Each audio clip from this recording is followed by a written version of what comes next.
Ready to go, sir. All right, perfect. Time being 7:04, I call to order the Franklin School Committee meeting. Meetings are recorded by Franklin TV and shown on Comcast Channel 9 and Verizon Channel 29, as well as recorded by Franklin Matters. At the conclusion of our meeting, we will be adjourning to executive session and will not be returning to open meeting. All right, so for our pledge students, so we have Ryan Cody. Ryan, kind of come on up. Ryan is a shining example of a fifth grader. He has grown so much this year.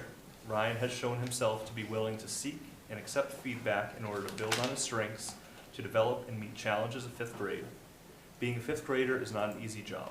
The expectations are high and the rewards are not always as tangible as in earlier grades.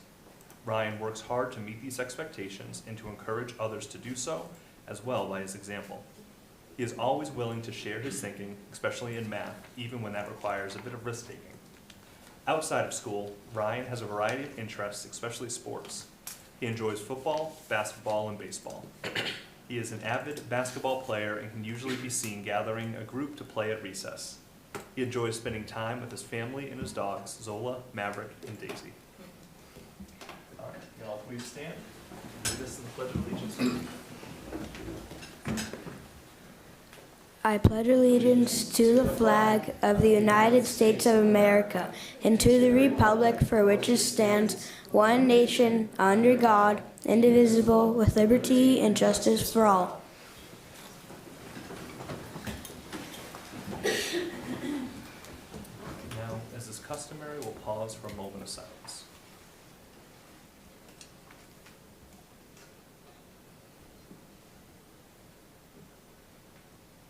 Thank you. If you guys want to take off, feel free to. Thanks so much, Ryan. All right, review of agenda. Agenda look okay to everybody? Yeah, All good. right. Payment of bills is taken care of. Payroll by Chairman Neal. Payroll's all set. FHS reps.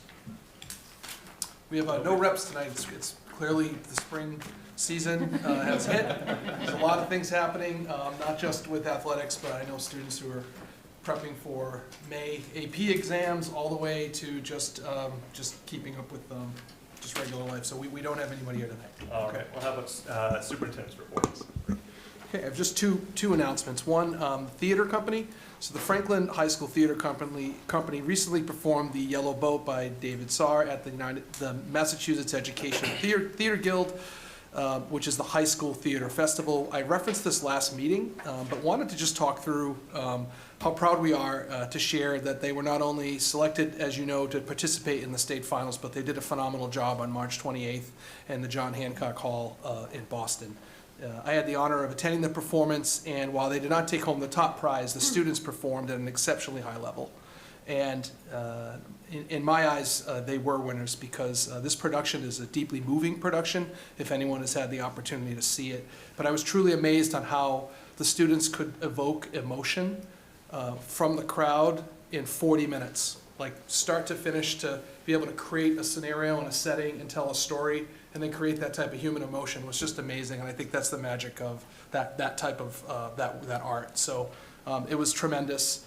And a special shout out to our Franklin Theater Company students, the director, Chloe Selznick. And this marks the first time in over a decade Franklin High School has advanced to the state finals. It's a milestone worth celebrating. Lastly, our theater parents, I wanted to just thank them for their continued support. I know, and you're a former theater parent, the work that goes in, so we congratulated the kids, you know, when I saw them at the end and said hello. I walk out of the building, there's a parent driving a U-Haul truck, big U-Haul truck, to pick up equipment. So I just think, like, when we think about our families and many activities, but this is just a good example of the parent group and the fact that they're pulling up in Boston in the middle of, if you know where the John Hancock Hall is, it's not like it's a rural area, it's a pretty busy area, to see this huge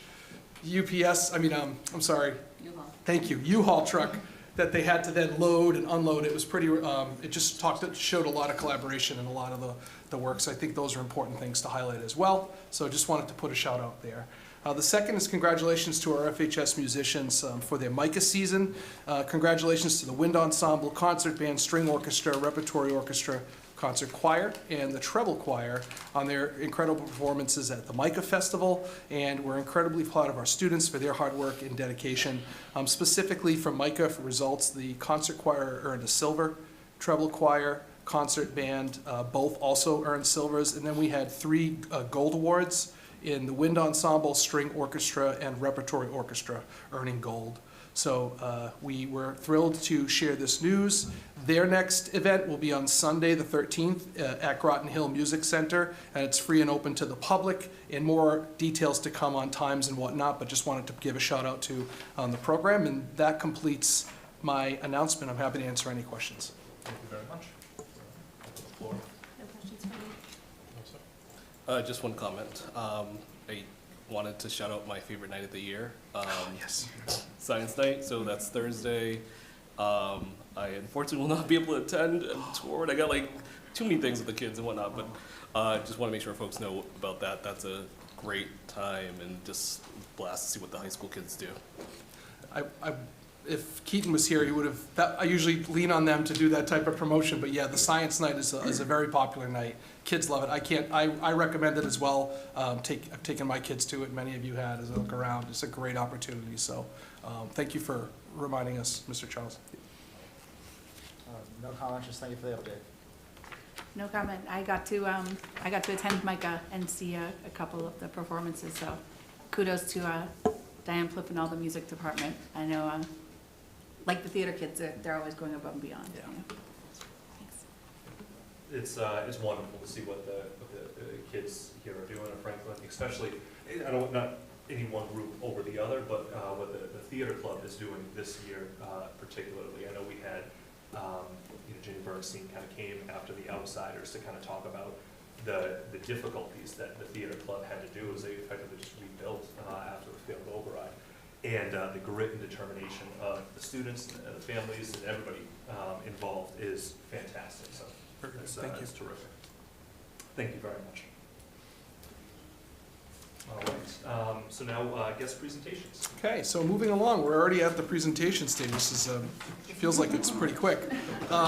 So just up first, I'm going to have Mrs. Kim Taylor come up first for ECDC. She's here tonight to present not only an update on reorg, but also provide just some highlights and some information around the work she's been doing at the ECDC.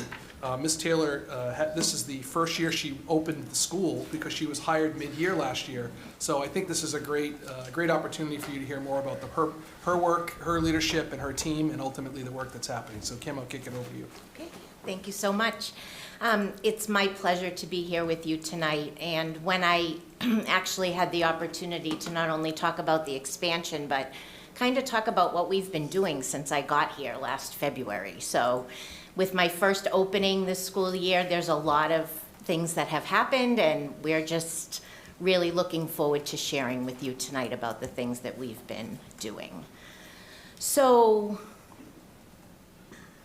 when we started this school year, we were doing a lot of work together on rebuilding the team and the climate and culture at the ECDC, and we had a theme this year, and our theme was onward and upward, because we weren't looking back, we were looking forward. And little did we know at that time what was coming as far as expansion, but it actually goes really well. We're moving forward, we're moving onward, we're moving upward, trying new things, taking risks, and doing some fantastic work for our littlest learners in Franklin. So that just is kind of sets the table for you as to how we approached from February until June last year, and then from September up through the end of this year.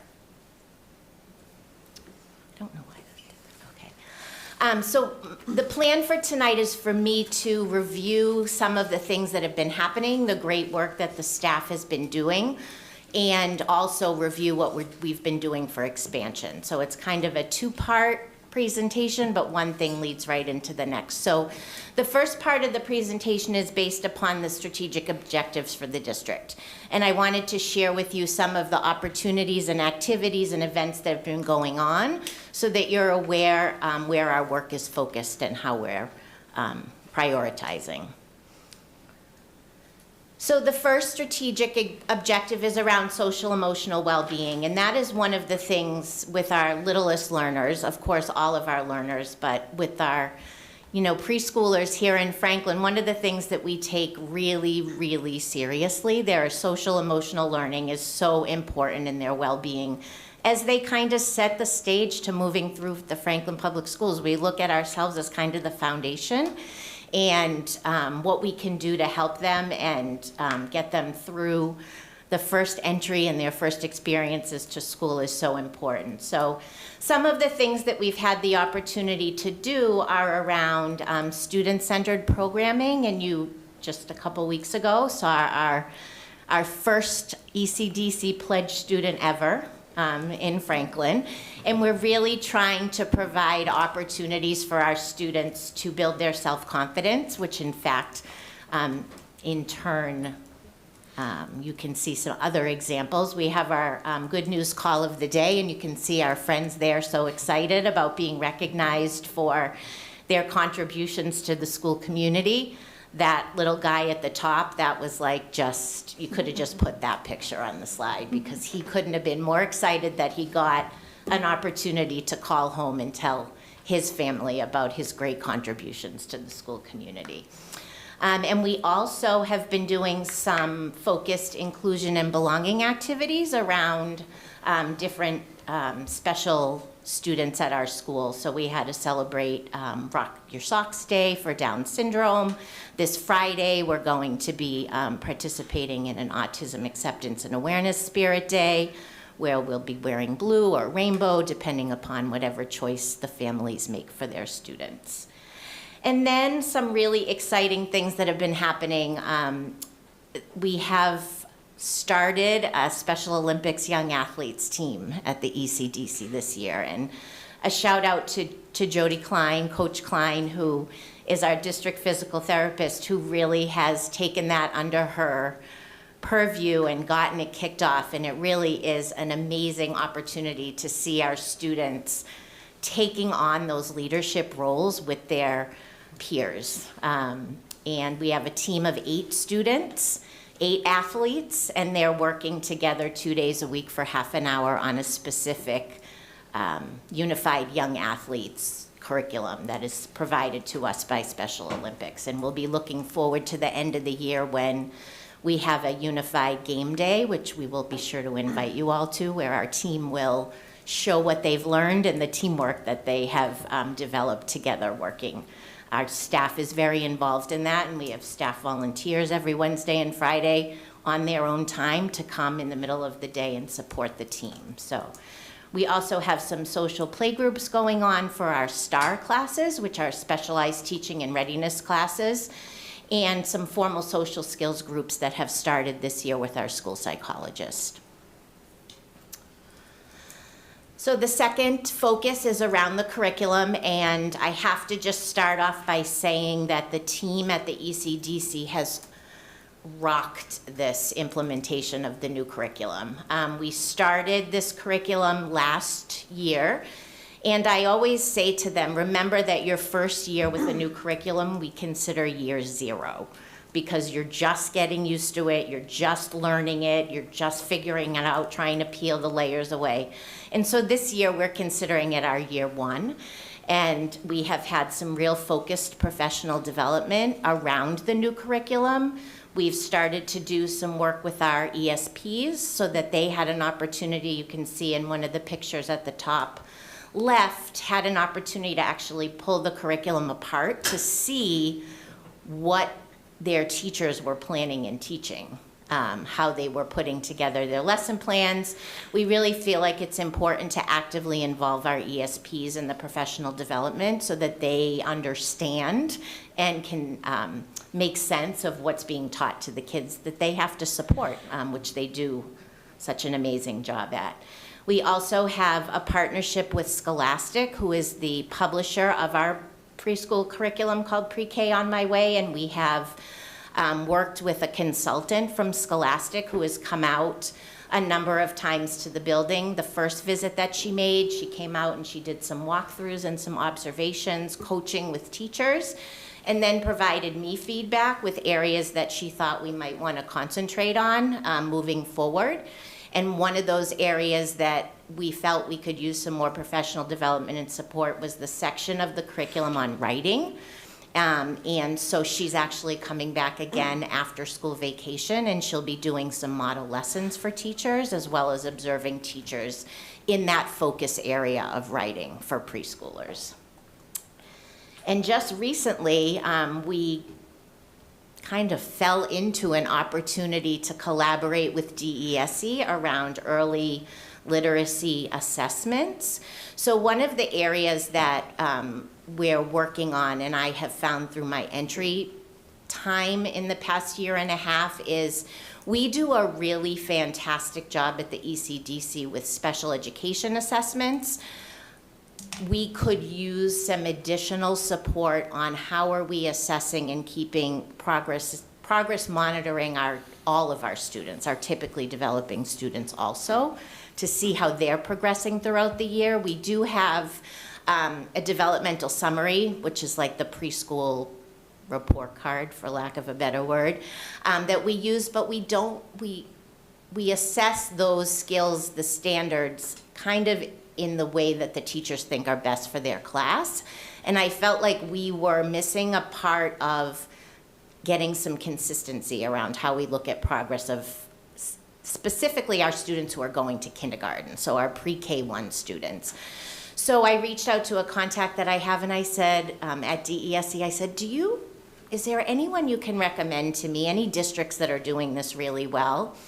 And interestingly enough, there's a partnership going on with a research organization between DESE and this research organization around preschool assessments.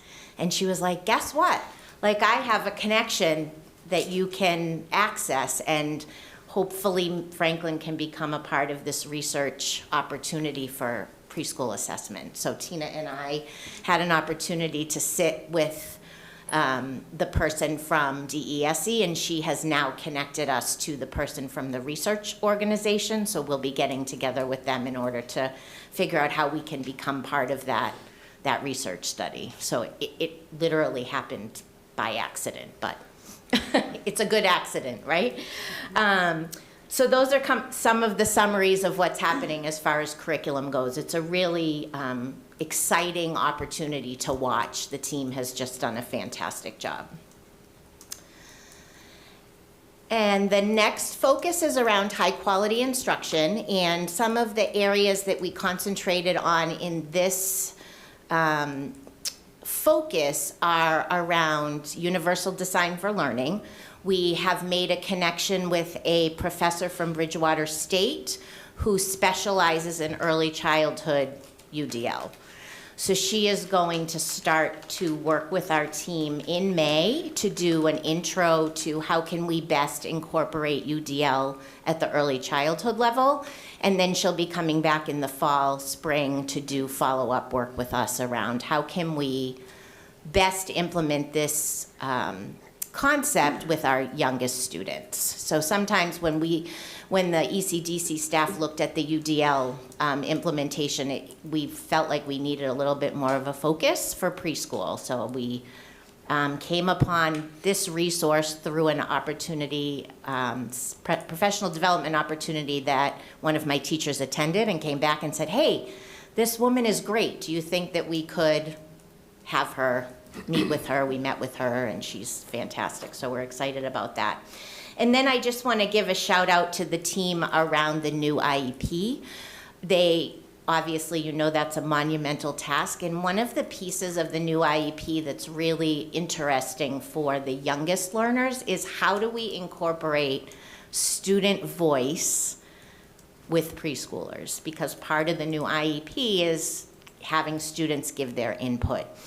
So we have had an opportunity to hear from a preschool teacher from the Natick Public Schools who has really done this beautifully, and she came and she did a professional development opportunity for our staff on how to incorporate student voice with 3, 4, and 5-year-olds. And so our team has created presentations that start every IEP meeting that incorporate questions that allow the students to answer them if they are able, and if not, the teachers incorporate videos and pictures, and that's how we start every IEP meeting now, so that the parents are hearing their own student voices through the IEP process, and it's incorporated right into the new IEP. So that's been a really, a risk, certainly, that teachers have taken, and they've taken it and they've gone with it at whatever level they feel like they're able to do right now. So we've done some great work around that also. And then the final focus is around effective two-way communication, and I feel like this slide was like, could have gone on and on and on, because the team at the ECDC has done an amazing job connecting with the community, connecting with within the school district, and you can see some examples, some pictures around our collaboration with Horace Mann, our collaboration with the high school. Right now, starting yesterday, our school is like full. I feel like I'm in like Franklin High School, like annex, yeah, because I think we have 8 senior project students at the ECDC this year, and they are everywhere. It's fantastic, and they just are really, and they're working in classrooms, they're working with related service providers.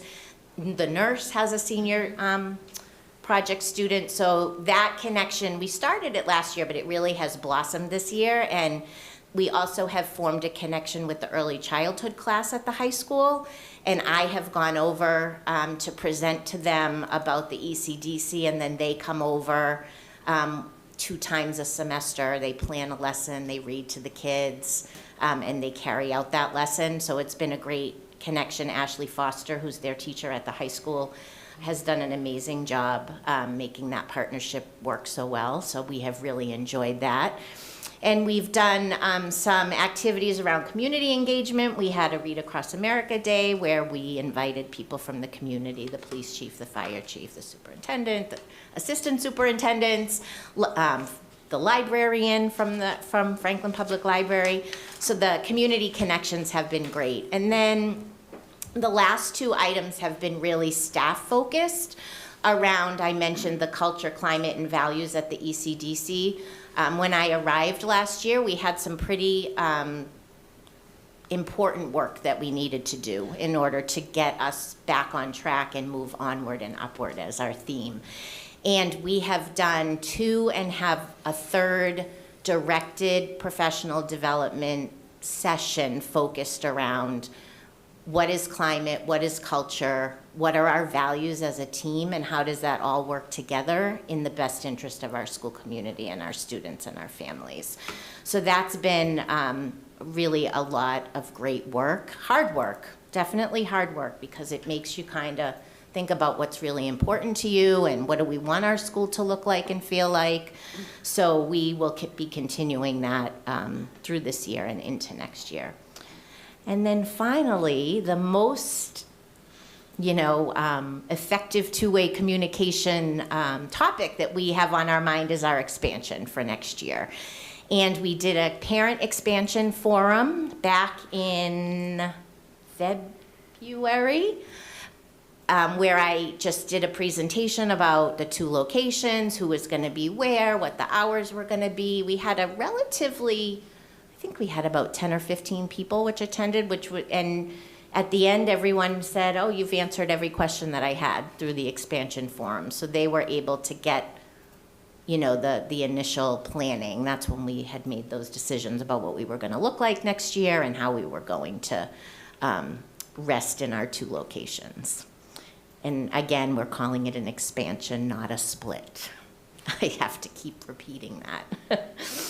So that kind of leads into the next piece of my presentation, which is an update on our expansion and what's been happening on that front. So we have 5 topics to review tonight: the locations, the space and facilities, staffing and caseloads, the work our steering committee has been doing, and then what's on the agenda for next steps.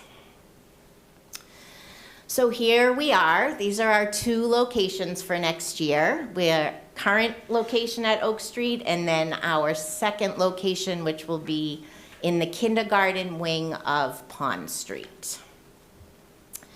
And just to review, this is what the programming looks like for next year at both locations. At our current Oak Street location, we will have pre-K 2, which is our youngest students, our 3-year-old students, and our STAR, our specialized teaching and readiness classes with their typically developing partner classrooms, ages 3 to 5 mixed. And then at Pond Street, if you might recall, we decided as a team that we would house our 4-year-old students, the kids who are 1 year out from kindergarten at Pond Street, so that they had a K-ready experience. So they'll have a gym, they'll have a cafeteria, they'll have the opportunity to experience what it's like in an elementary school in a full-day program. So that's kind of what that looks like. And just some details that people watching are probably wondering, what is it going to look like as far as logistics in both locations? So our hours for Oak Street, at this moment, if we have to adjust along the way for other school hours in the district, we will, but as of right now, Oak Street is set to be 9:10 to 3:10. And Pond Street is set to be 9:20 to 3:20. So there's the 10-minute in between if a parent has students in 2 locations, if they have a 3-year-old and then a kindergarten-ready student.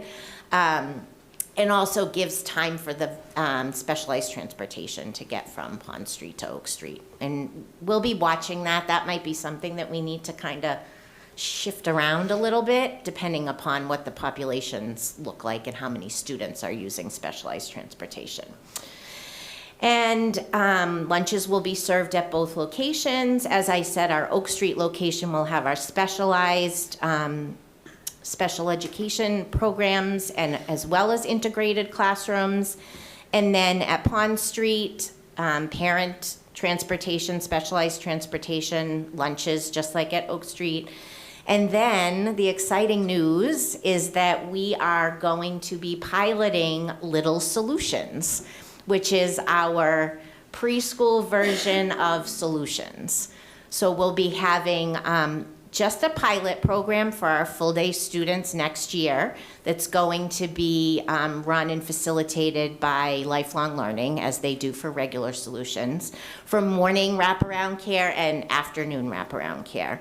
And we hope to use this pilot program for an opportunity to figure out how we might expand to the other location in the following year. But we thought we would just try it to get started and see how it goes. We surveyed parents to see what the interest level was.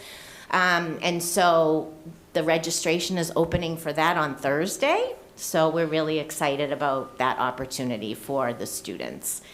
And then, as I said, the K-Ready experience is really going to be a highlight for the students and families who are housed at Pond Street. So it's an exciting time.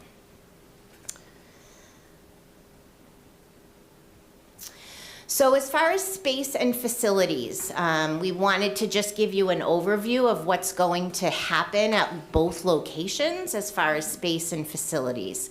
So what we have done, and was finalized this morning, actually while the superintendent and I were meeting, my steering committee team took all of the information that had been gathered from our staff around suggestions for space usage at both locations.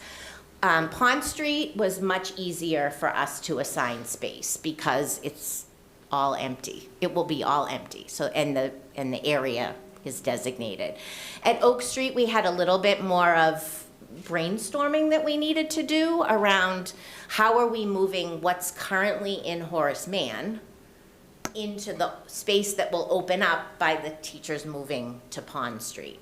So the steering committee and the staff did some really great brainstorming with different options and what that looked like. And this morning, the steering committee finalized, after having different options to choose from, what our space will look like at Oak, and we have the space all set for Pond Street. So I'm happy to say that that's like a check. Like, unless something else changes along the way.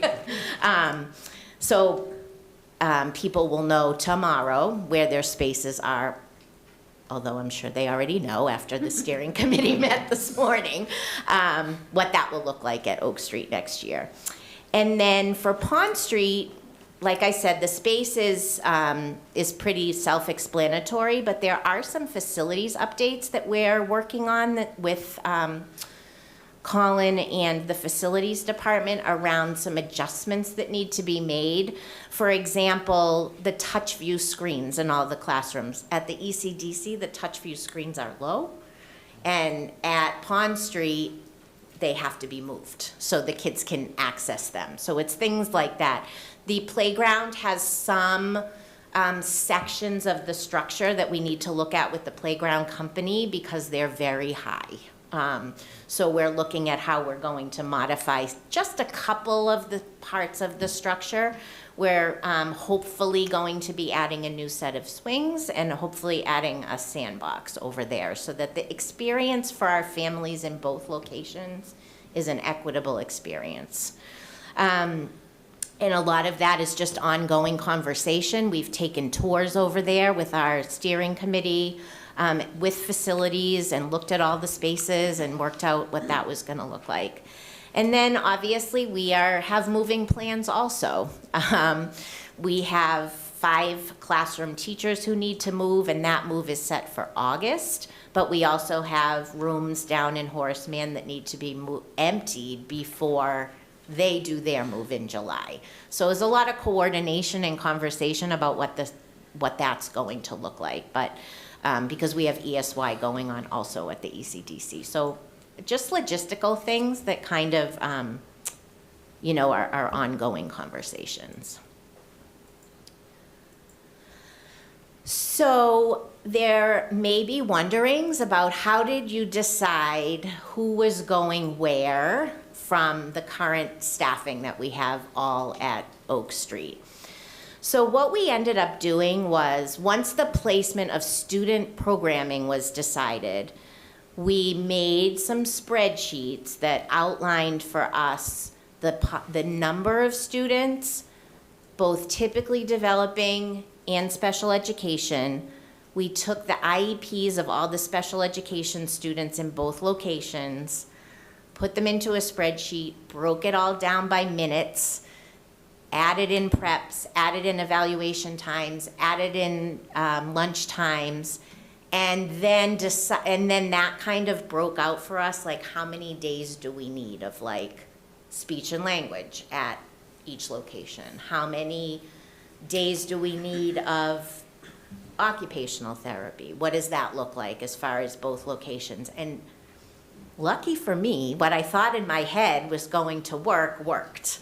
And so we are able to have staff members, related service providers in both locations with minimal, and when I say minimal, I mean almost no traveling.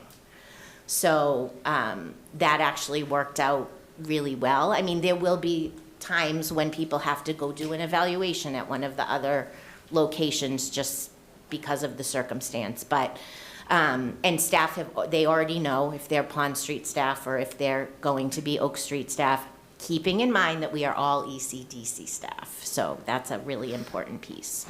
So that's how we assign staff and related service providers. And then the things that are still kind of up in the air that aren't done yet are ESPs, filling our ESPs and assigning our ESPs. We had a retirement last week. We have some a transfer from another building. So we're still kind of wait on ESPs until close to the summer because there's always moving parts with that. And then any open positions that may, need to be filled are still kind of out there with processes in mind. And then an update from our steering committee, and I incorporated some visit information that we've taken to Pond Street with our steering committee. And this kind of lays out for you what we have done over the past 4 months in regards to the steering committee and how did we gather information and how can we plan accordingly with a smaller group of people who then are the conduits between the larger staff. So in December, myself and my team chair and the facilities department did a walkthrough at Pond Street, just see the area that we would actually be in. I've been in the building, but not in the whole section that we would be using, through the playground, through the cafeteria, through the gym, through the classrooms. And then at that time, photos were taken, and we brought those back to the steering committee to look at, knowing that the next month, the steering committee meeting for January was held at Pond Street, and then the steering committee had an opportunity to see the space and not see it through pictures and photos and ask questions. And then in March, we took our team that's going to be the Pond Street instructional team. So the teachers, the related service providers, they got a chance to go over and see their spaces, and their spaces have already been assigned. They knew where they were going to be, so they were able to actually see that space and then ask questions and see the playground and that kind of thing. And then we went through the steering committee brainstorming process, which was for Oak Street, which it was finalized this morning. We had a staff meeting around the space where everybody kind of looked at 3 different options, gave their strengths, challenges, and questions. And then the steering committee this morning took all that information together. So we've been really busy. The next big thing that we hope to have happen is that the whole staff will be able to go over, because like we have continued to say, that location at Pond Street is an ECDC location, and it's all of us that are part of both locations. So we want to make sure that the whole staff has an opportunity to see where their colleagues will be working, and where we will probably mostly be having our big, professional development, our staff meetings, because we will finally have a space where we can do that, and we won't have to go over to the middle school to borrow their space for bigger staff meetings. So next steps, where are we headed? What comes next? So we're finalizing staff room assignments, which basically, as I said, was done this morning, but it's now just put it all together, present it to the staff, and say, here's where you're going to be next year. And I think the thing that I'm really proud of about that, and I said this to Lucas this morning when we were meeting, I can't believe that just happened. I wasn't even, there's such an amazing group of people who work at the ECDC that it just happened. They did it. They went, I left it for them. I said, I'm going to be in a meeting. Can you finalize all this? And it was done. So it's a great feeling to know that you have a team who can take on a task. And this is a big, emotional and strategic move for them. And so they're taking it really well and doing a great job with the work. We're in the process of finalizing the Little Solutions before and after school care. Like I said, the registration will come out on Thursday for that. So I'll be sending it to our families who we know are registered for our pre-K1 programs, and we'll be watching that closely. Student classroom assignments, we have a process that we go through at the building level, an internal process where we'll be looking at students as far who are staying with us. So the elementary schools take care of placing the rising kindergartners, but we have students who will stay with us again. And we will do an internal process for that, and then we notify families in August of who their teachers will be, which kind of brings us to the next section as far as orientations, because families who are new to either location or are currently at Oak Street and will be at Pond Street next year will want to see their spaces and have an opportunity to meet kids in their classes, and we'll do those kinds of visits in August and at the start of school in September. So that's it. Lots of exciting things going on, and I am happy to answer any questions that you have. Well, thank you so much. In terms of questions or comments, I'll actually open up online. KP?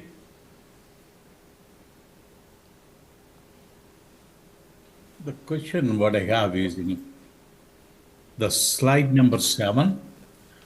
Could you please elaborate on the student internships or practicums? about how can they internship with the ECDC and all those, so that our community will be aware of that? Sure. So right now, the opportunities for student internships and practicums occur in a number of different ways. So as I mentioned, we have I think there's 8 or 9 high school students doing their senior projects right now. So that's one opportunity for them to be involved. We have students who come to us from Tri-County, from their early childhood department, and they come in and spend a semester with us working in classrooms, week on, week off. It's an internship program for them if that's their area of interest. And then we also host student teachers from Dean. We had one in the fall, and we're going to have one next fall. So those are some of the opportunities. That's all I have in a great presentation. I'm always fan of ECDC. Thank you so much. Really appreciate it. Thank you. Yeah, thank you. I made some notes on here, but they're all just kind of like, great job, great job, great job. And thank you to Jody Klein for stepping up and doing some unified sports with the little athletes. It's great. It's awesome to hear because there's so much going on. And so to hear the details of how people are, still able to kind of make such a big impact, in real specific ways while we're doing all of this work, is great to hear. So, I know it's not easy. And, it sounds like you're a great leader for the UCDC. It sounds like you manage very well, just utilizing your network. And thank you to Tina. I know that opportunities can be overlooked when, you were mentioning the, I don't know which one it was, but because you had the Bridgewater State, you had the person from Natick coming in, but one in particular you mentioned, we sort of looped Tina in to get. The assessment, the early Yeah. childhood assessment. So that's something like, right, yeah, right, that's what I'm saying, so I'm saying kudos because I know that her bandwidth, so to be able to, I've worked before for management where as an employee you go, oh my gosh, this is such a good opportunity, and you go to your manager and they're like, yeah, I'll get to it, and you're like, no, you don't understand, we need to talk to these people. So that's why I was saying kudos, for stepping up, because I know there's a lot on everyone's plate. So just keep doing what you're doing. I don't have a lot of feedback. Great job, and looking forward to how you expand. I'm glad you're getting an opportunity to expand. Thank you. I'm sure Erin will jump on the little solutions expansion. I thought you'd get excited about that one. So thanks. That's all I got. Thank you very much for this presentation, and thank you for your leadership with ECDC and just being so forward-thinking and looking at all the different expansion opportunities, making the most of our space and the programs we offer. Yeah, it's been great to hear about the unified sports and the Special Olympics opportunities there, and then also recognizing just different ways that we can improve upon our curriculum and the services that we're offering. And then, as my colleague just touched upon, the Little Solutions pilot program, and then also being very forward-thinking with that to see how can we kind of kick the tires on this and see how we can expand it in the subsequent years. So it's great to just hear about the work that you're doing and in the future see the fruit that it bears and really making the most of the redistricting and our expansion. So no questions on my part. Thank you for the work that you're doing. Great job, and we look forward to seeing how it continues to flourish and pay off down the road for our students. Thank you. Thank you. Excuse me. So thank you for the presentation. Definitely informative. The part that piqued my interest was around the Little Solutions. So can you expand about that? Because it wasn't clear if it was just for the students at the Pond Street location, or was it everybody? You just kind of. So the program will begin as a pilot program at the Pond Street location. And it will be there'll be care before school and after school for our full day students. So the care before school will be from 7 a.m. until 9:15, and after school will be from 3:20 until 5:30.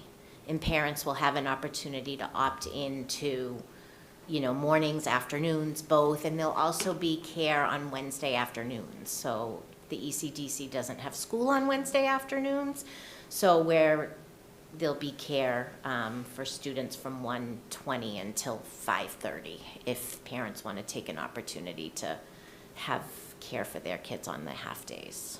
So, No, that definitely sounds amazing, because I know one of the things that we've heard before was around the limited hours, and folks wanted to have more so that they could, they could attend ECDC. So I'm assuming this would also increase your potential student population as well. possibly. Is this something, I guess, do you have the capacity for the potential increase as a result, I guess? Yes, interestingly enough, our enrollment right now for next year is not, we're not full at Pond Street next year. Our classes typically have about 15 in them, and we're not, I don't know exactly the number that each class will have, but it's not a full enrollment. So we do have the opportunity to expand over there. We get that question all the time from families about, I can't come because I don't have, before and after school care, especially on Wednesdays. So, the forward-thinking part of this is, let's see how it goes, and then how do we then incorporate the mixed programming that is at Oak Street. That's where some kids come in the morning, some kids come in the afternoon. What does that look like, and how could we possibly make it happen at Oak Street also? But we thought we might as well start small and do it well, then just go full-fledged ahead. No, definitely a perfect approach. And do you have like a target number that you're looking to get, or? For For solutions? the little solutions, yeah. I'm gonna turn this way. It's typically one staff member to every 10 students, so depending on, groups of 10 would be the number, to have an additional staff member. So that's why it's a pilot to start, obviously. And through some of the parent interest through the survey, I think now we'll just open up to like a pre-reg, just to get people to know that it's real and we have more information. A lot of the decisions around how this would be structured were approved. We met was it this week or it was last Friday? It was Friday. So, once you have a group of 20 students, you have 2 staff members. Anything beyond that would need to be looked at. But the size of the program is paired with the size of the school, the group at Pond Street. So that's why it's a pilot to start with to begin. So. Okay, great. And one suggestion, if you don't mind, I think if you are partnering with the elementary schools to help drive awareness around this, because I could see a lot of parents that said, I didn't know about this, or they didn't go to ECDC because of the timing, and now that they're like, hey, you have this, ready for our pre-K or kindergarten on my way program, like this would be a great place to get my kid into before kindergarten. So just a Great word of idea. mouth. So yeah. Got that? But awesome, thank you. You're welcome. So actually just diving right into the Pond Street question that Al had asked, for registration, is that rolling or is that closed at this point? Or like if people wanted to register for, the what is that, the four-year-old Oh, group? it's the regular preschool, we're not talking about Little Solutions right now. You're talking about Just about the during preschool? the day. Right, just ECDC in We- general. Is that rolling or is that closed? It's rolling. I mean, Okay. when we closed enrollment to see if we would need a waiting list or not, that was in February, and we did not fill every class, and we did not have anyone on a waiting list, and the kids who are coming back next year all got their first choices. But Okay. we still have openings. Okay. So, yes. And Excellent. hopefully with more advertisement of the program, the Mm-hmm. before and after school program, that we'll be able to increase the enrollment. Okay, and is Oak Street facility, is that also rolling or is that closed at this point now?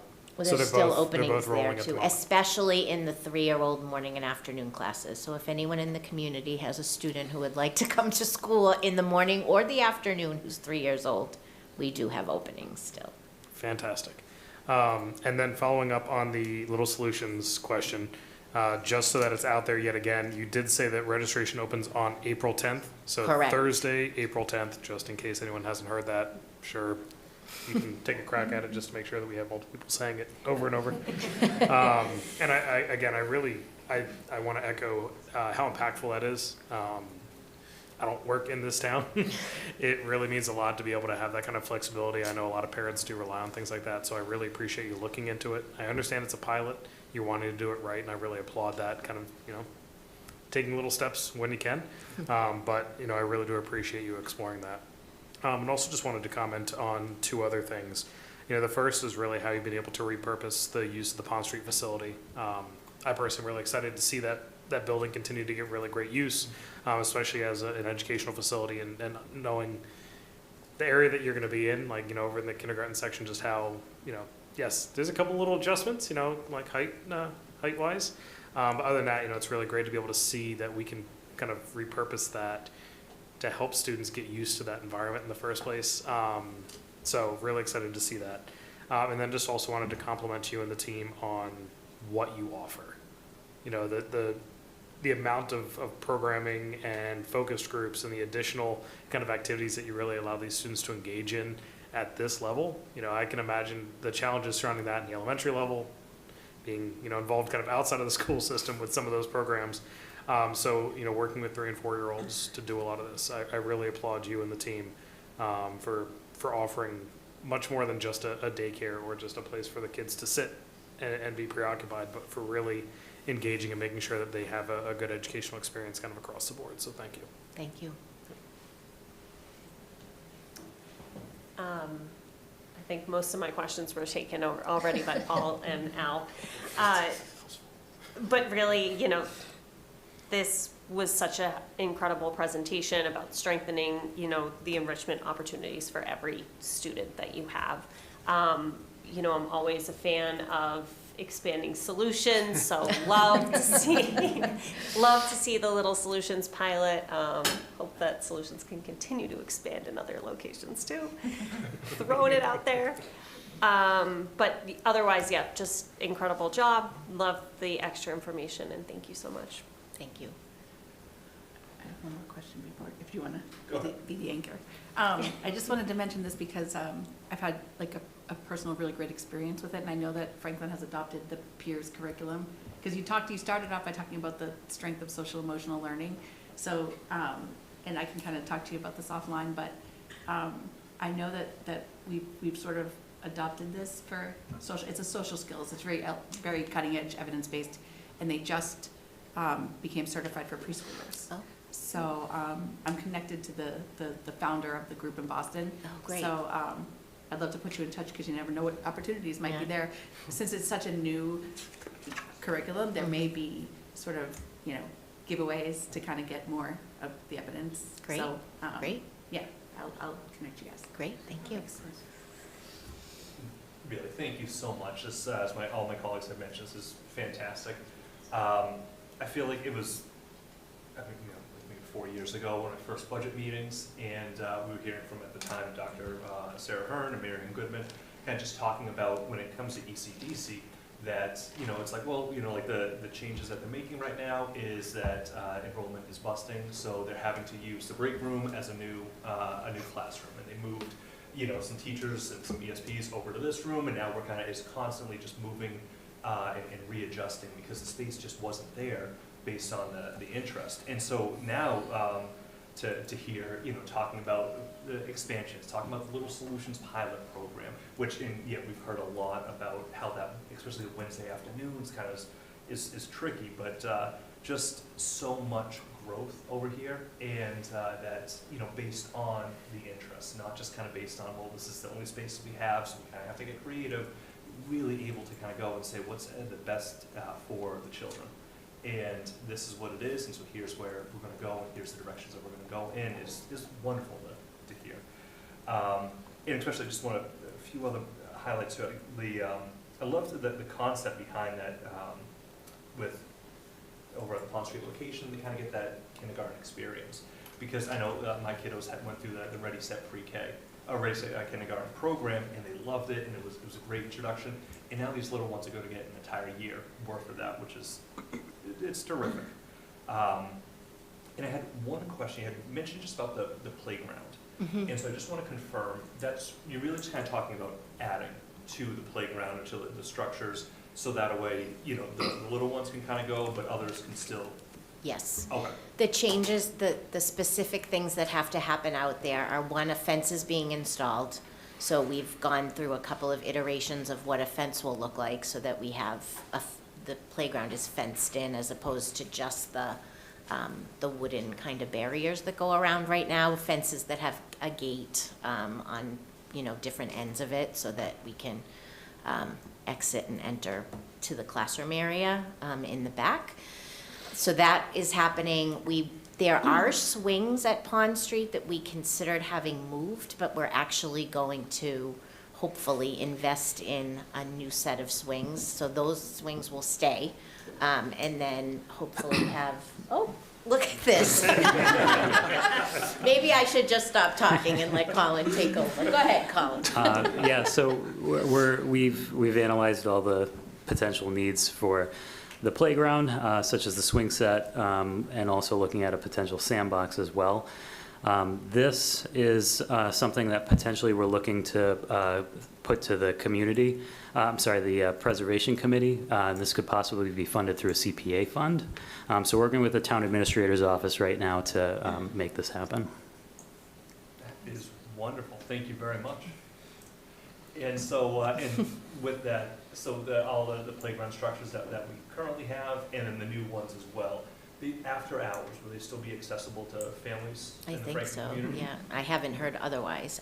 I just want to clarify, we're not adding any structures, just the swings and the sandbox. We're looking at a little bit of modification to a couple areas of the current structure because of the height.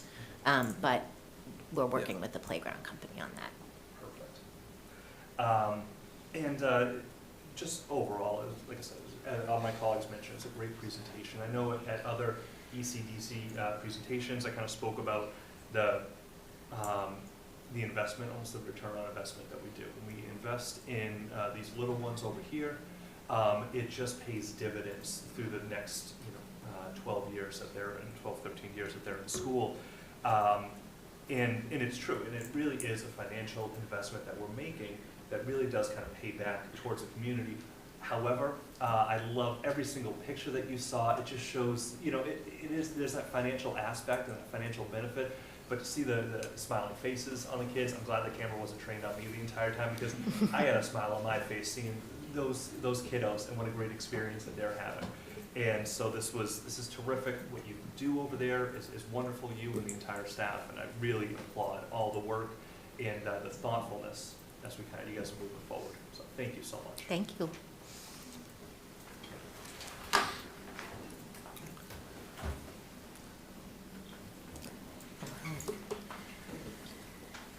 Thank you, Kim. So just quickly before we introduce the elementary, just the work that Kim has done, her leadership is really, you can see through the presentation just the level, the culture she's built there, and I think they're forward-thinking and they're forward-focused. I've thought a lot about the opportunity, like the Little Solutions opportunity is just one example of when you think about, I use this example in one of the previous meetings, if we hold on tightly to what we have or had and don't think about opportunities as we experience change, I think we miss things. And I think that's a great example of, what can we do? Are there things that we can do differently that could have an added benefit? So I think you've hit on all the comments that you talked about, just add value. I think as we continue to transition at every level, there are things that we'll talk about today, and as we explore and learn more, things evolve over time. So you don't, I just think like as we continue to work through this process, and even into next year, we're going to learn and discover things and opportunities come about. So I just wanted to kind of frame that as we talk about at every level, but applaud Kim and her work. So I'd like to transition now to our elementary team. We're joined by our elementary administrators who will start making their way up now. You'll notice Brad Hendrickson, principal of Oak Street, Evan Chelman, principal at Parmenter, Stephanie Wasick, principal at Jefferson, and Carrie Busavage, principal at Keller. And also we have two of our assistant principals in the crowd today. We have Amy Harvey, who is the assistant principal for Parmenter and JFK. She's splitting duties at both locations. And Beth Murray, what is here? Hi, Beth, behind the pillar over there, who works at Jefferson. So we're excited. I'll let them introduce themselves for their future schools, but wanted to just set the stage. They've done a tremendous amount of work, just like the pre-K and the middle and the high school that you heard about. And I'm excited to hear this presentation and have them share with you the work that they've been doing behind the scenes.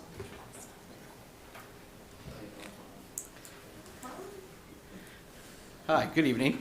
Thank you very much for having us.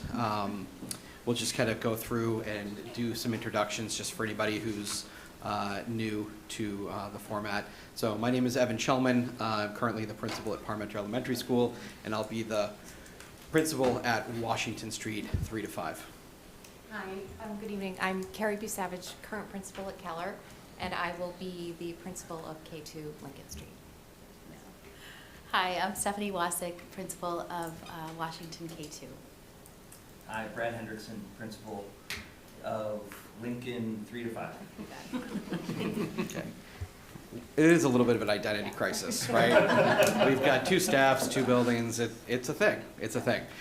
So similar to ECDC, just kind of starting off here, where we'll be taking you through a reorganization update.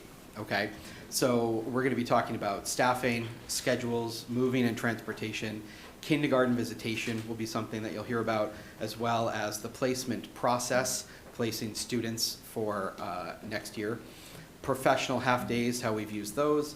Also community building, both community families and students, and then also staff. And then hearing a little bit about like the steering committee and how we've used the steering committee and their input sprinkled kind of throughout the presentation. So we'll start off with the moving and transportation update. Okay, so that is me. I get to talk about transportation and moving, or buses and boxes, if you will.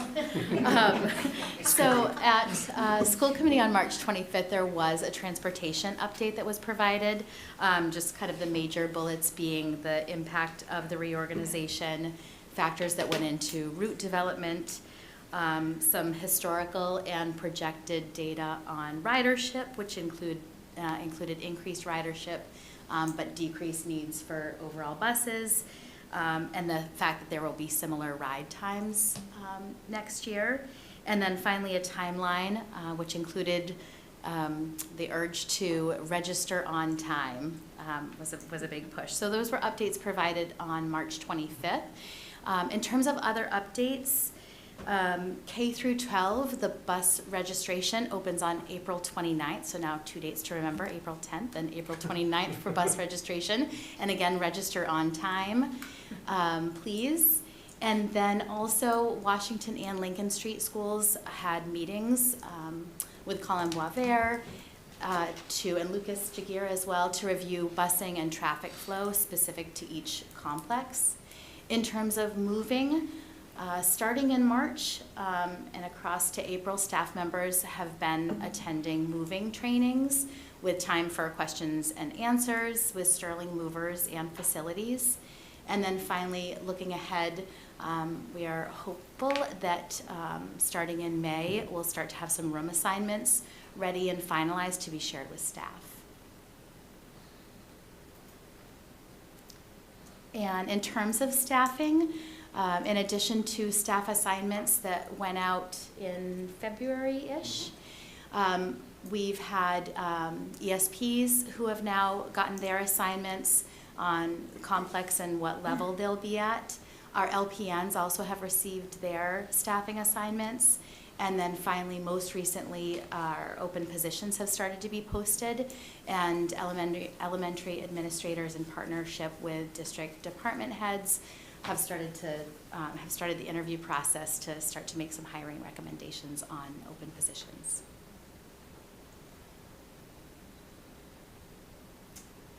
So we're going to shift to talk a little bit about schedules.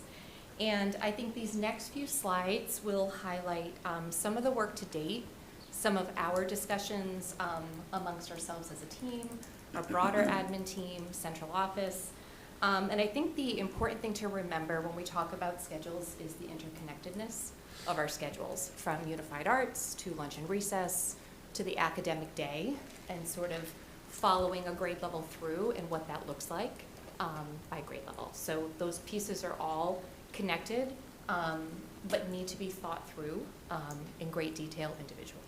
So we just sort of frame it in that way. I think when we started coming together to talk about hearing feedback from staff, whether it's through special education, related service, classroom teachers, UA teachers, there was a definite desire to want to return to a 5-day schedule from a 6-day schedule. So from there, we entered conversations around how do we learn more? We reached out to some surrounding communities.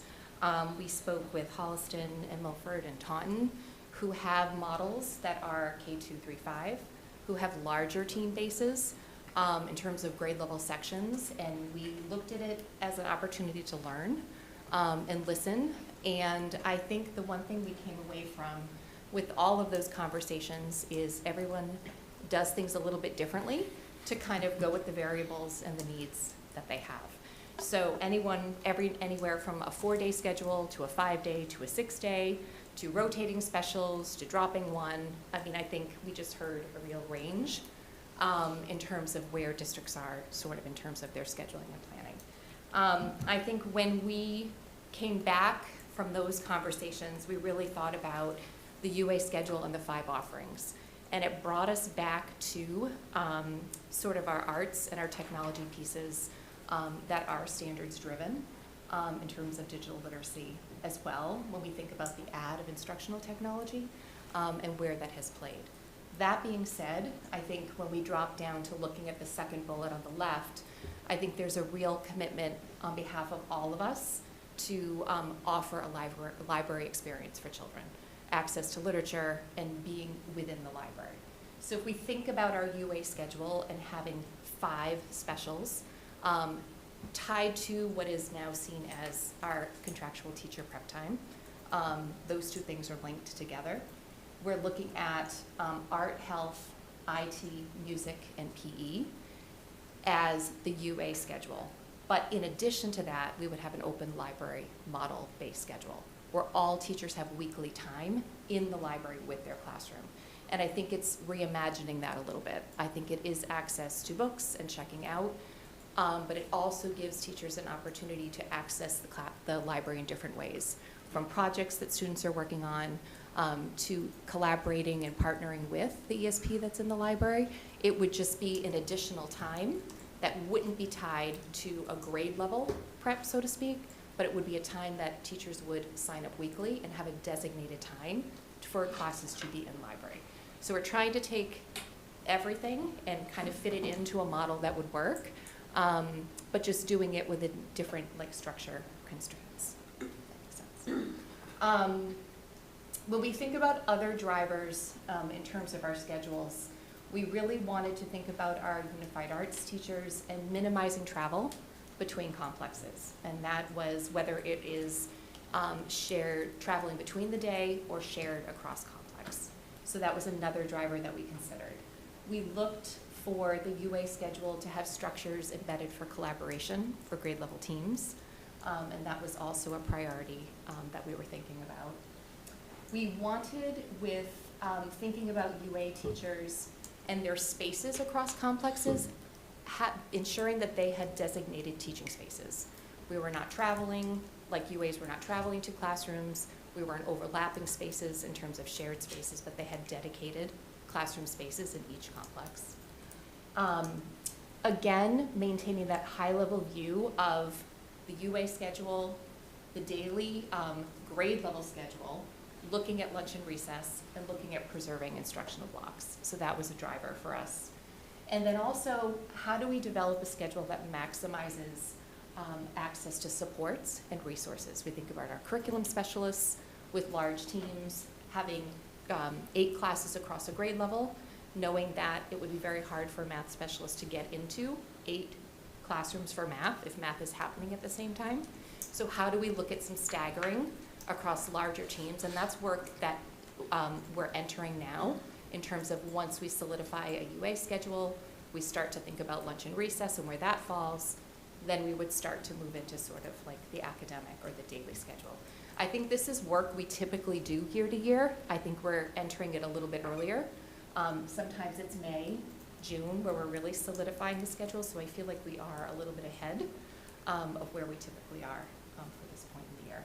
But I think, again, those two bullets at the bottom in terms of our high-level goals, just really trying to develop an intentional schedule and plan so that we can maximize, like looking at unified arts, our daily schedules, our lunch recess, and also considering where MTSS and our flex blocks fall within our daily schedules as well. That's still a very high priority for us in terms of access to tiered supports for students. So that will be part of the work that's to come. And again, I talked about curriculum specialists or interventionists, allowing those resources to be available to the most students as we can and be the most efficient as we can in terms of our scheduling and alignment. Just a really high-level look at the structures and the variables in terms of class sections in our two complexes. Lincoln Street, 48 class sections, teams of 8. Washington Street, 42 class sections and teams of 7. When we look at unified arts, the way that we've looked at in terms of staffing, there will be 5 1.0 FTEs tied to art, music, PE, IT, health that will be housed at Lincoln, and there will be 5 1.0s at Washington. We will have 5 additional FTEs that will be 0.6 Lincoln and 0.4 Washington. So for us to get the correct number of specials that we need over the course of a day, there will be 2 specialists that will move from Lincoln to Washington each day of the week. It could be music and art one day, it might be IT and health another day, but there would be those specialists who would be traveling twice over the course of a week to get us to fill 90 sections of UAs in a day, the 42 and the 48. It works this year in terms of numbers, but I think we always go back to our UA schedule yearly in terms of looking at our number of sections and how that looks in terms of designing a schedule. In terms of the schedule, we are still maintaining 40-minute blocks for specials. And again, a UA teacher would teach 30 sections over the course of a week. There are 6 in the course of a day, starting at 8:30. There's prep, 6th grade level periods. There's a lunch included, and then we are looking at the explorations block, which would be the 7th teaching block of the day. There's still a lot more to reimagine here in terms of what that might look like, K to 5. So I think there's more to come in terms of brainstorming around the opportunities that would be connected to that 7th block for explorations. This is just to give a very high-level look and example of how do all these pieces sort of intersect when developing a schedule. So these are not tied to any specific grade level, but they're just 3 examples of what a full day might look like. And I think our priority really when we look at lunch and recess specials is preserving larger instructional blocks for instruction, for academic learning.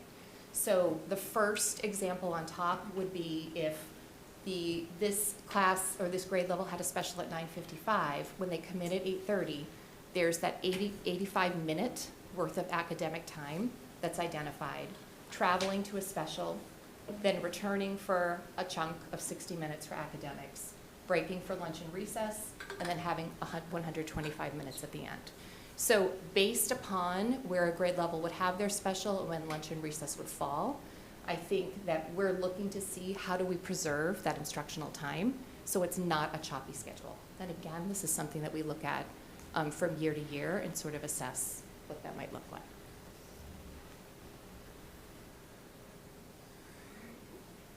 I'm going to jump in first. So we have scheduled kindergarten visitation day this year on May 27th, which is the Tuesday when we return from Memorial Day weekend. Our kindergarten visitation will happen at both Lincoln Street and Washington Street schools for our incoming kindergartners. And so hosted at both complexes, it will remain an activity center-based experience for our incoming kindergarten students. And during each session, we'll have parent informational sessions with administrators. I think they also have a chance to meet with or hear a little bit from PCC. During those times, our SY 25 and 26 team members will be included during that visit. So next year's classroom teachers and support staff, special educators will be at the Washington and Lincoln Street complexes on that day to visit with our newest learners. And our incoming kindergarten students will experience a classroom space in the complex where they'll be enrolled next year, just to help reduce anxiety and support that transition as we have in the past.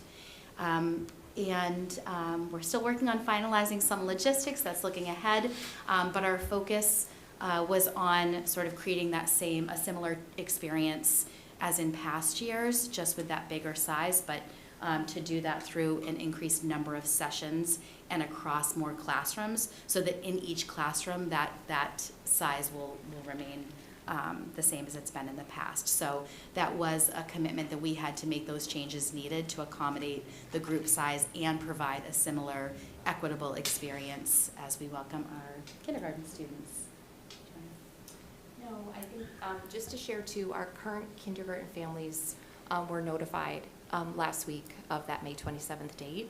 And I think we will be sharing information with incoming K families probably by early next week regarding signing up for slots for visitation. That communication would come from us. So that's coming too. All right, getting into the next section, if you don't mind. Thank you. All right, so the placement process, right? How are we going to take all of these students from 5 buildings and put them into 90 classrooms with a focus on, academics, but also social, emotional well-being? This is typically one of the most complex endeavors we partake in every year. This work has, it started off in the early stages as just kind of picking the brains of Mr. Stark and Mrs. Busavage in terms of what was the process back with Davis Thayer transitioning to Keller? What went really well? What would you have changed? There are literally billions of combinations of students. Billions of combinations of students. So if we think that where we land is the one, that's never the case, right? We rely heavily on the ability of our teachers and support staff to navigate the typical ongoings that happen in the first few days, building community and making students and families feel welcome. So what we've done, and a lot of this work has been spearheaded by our assistant principal team, and they've connected with our steering committee as well to get input. And if you think about what are the 5 processes that already happened at each of the current buildings, and then taking bits and pieces of those that they had in common with input from the steering committee and then landing somewhere. Plenty of opportunity to say, yeah, but what about this? Or make sure that we add that. Mostly adding to the plates of our educators, wanting to add as many little details as possible. So what they've done is kind of landed at a process where we're developing special education cohorts by looking at service delivery, making sure that we have classes that are built that allow for our special education liaisons and service providers to have manageable schedules that set them and the students up for success. And then moving into teachers completing student placement forms, we thought about what is the information that we want to send that we want to use to build classes, but then what's the information that we want to have for receiving teachers to be able to look at a glance. Also, we just recently, yesterday, shared an optional placement information form with families. So that went out from the 5 building principals to families, and just kind of saying, what is it that you would like us to know about your child and how your child learns best. A lot of times, it's actually really validating to know that the teachers and the families are very much on the same page. Oftentimes, when you see the teachers reading the input, it's like, oh, yeah, I agree. Yes, we've talked about that at conferences.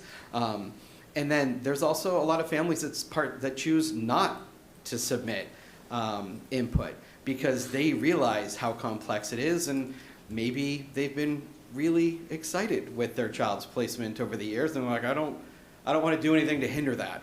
Like, you know my kid, so I'm putting my trust in you. So this is just a way for families to kind of give input, and we were really dedicated to this because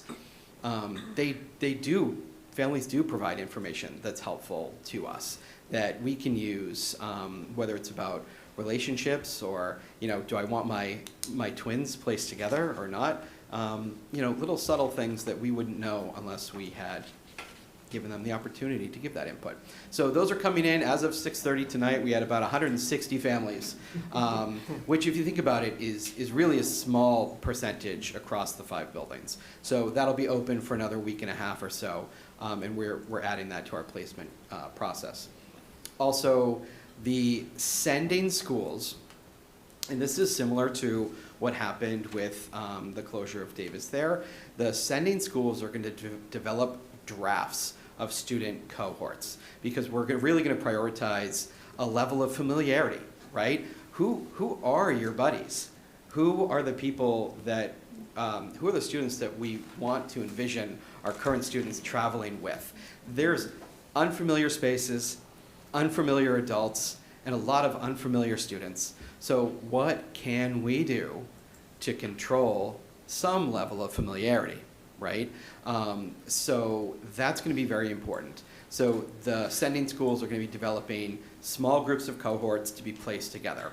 It's really important, that we communicate. There's not going to be a Parmenter group of 3rd graders, like Parmenter 3rd grade class, or a Keller 3rd grade class. There's just not.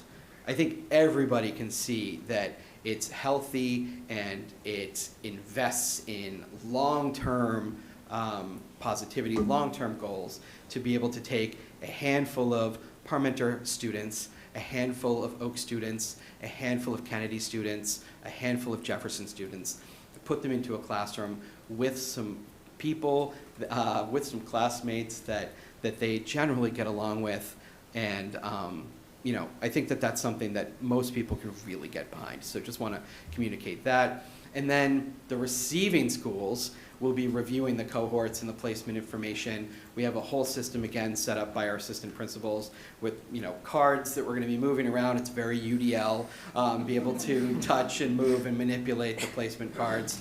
But administrators will review it, look at balanced cohorts.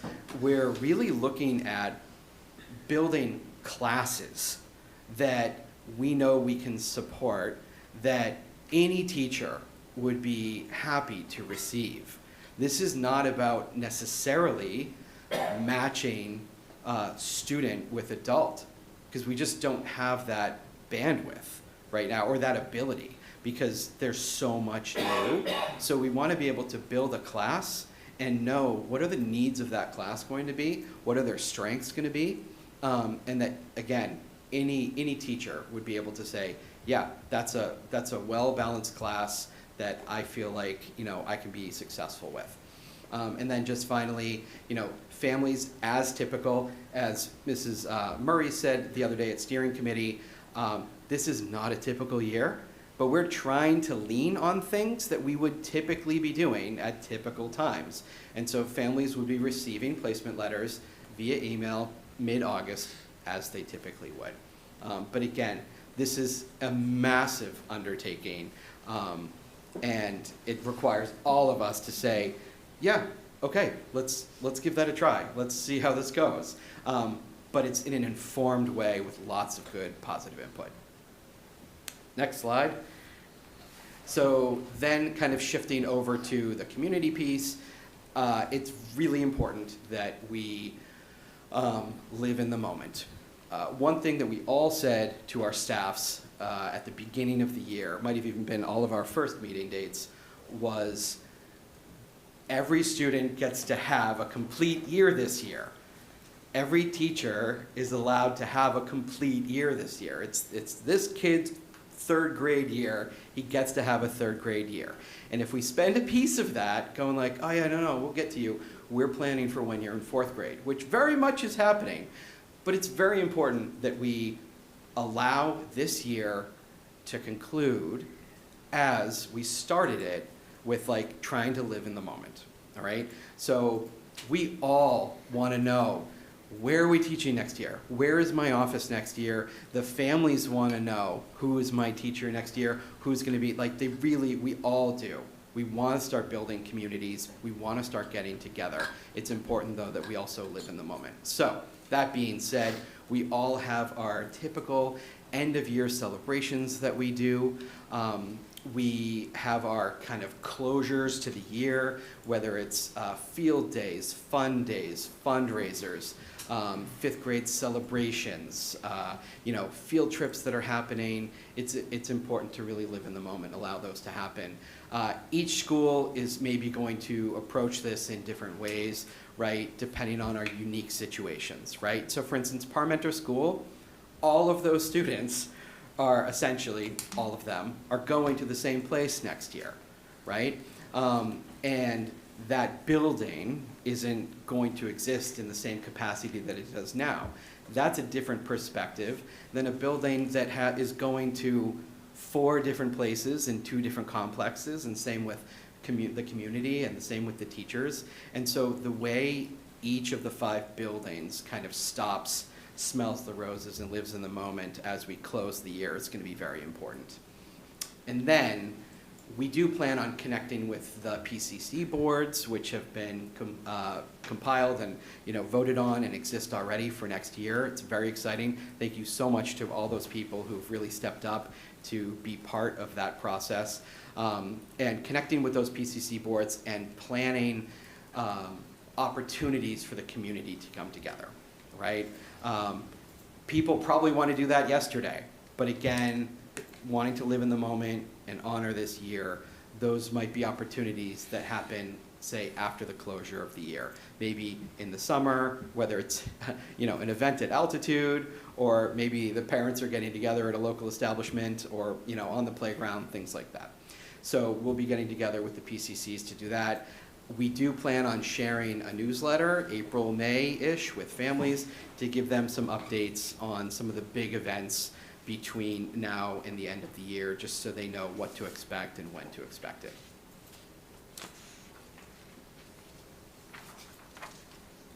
All right, I'm just going to speak a little bit about how we've been trying to engage staff in this process, collect feedback from them, but then also start to build new teams and bring people along on this reorganization.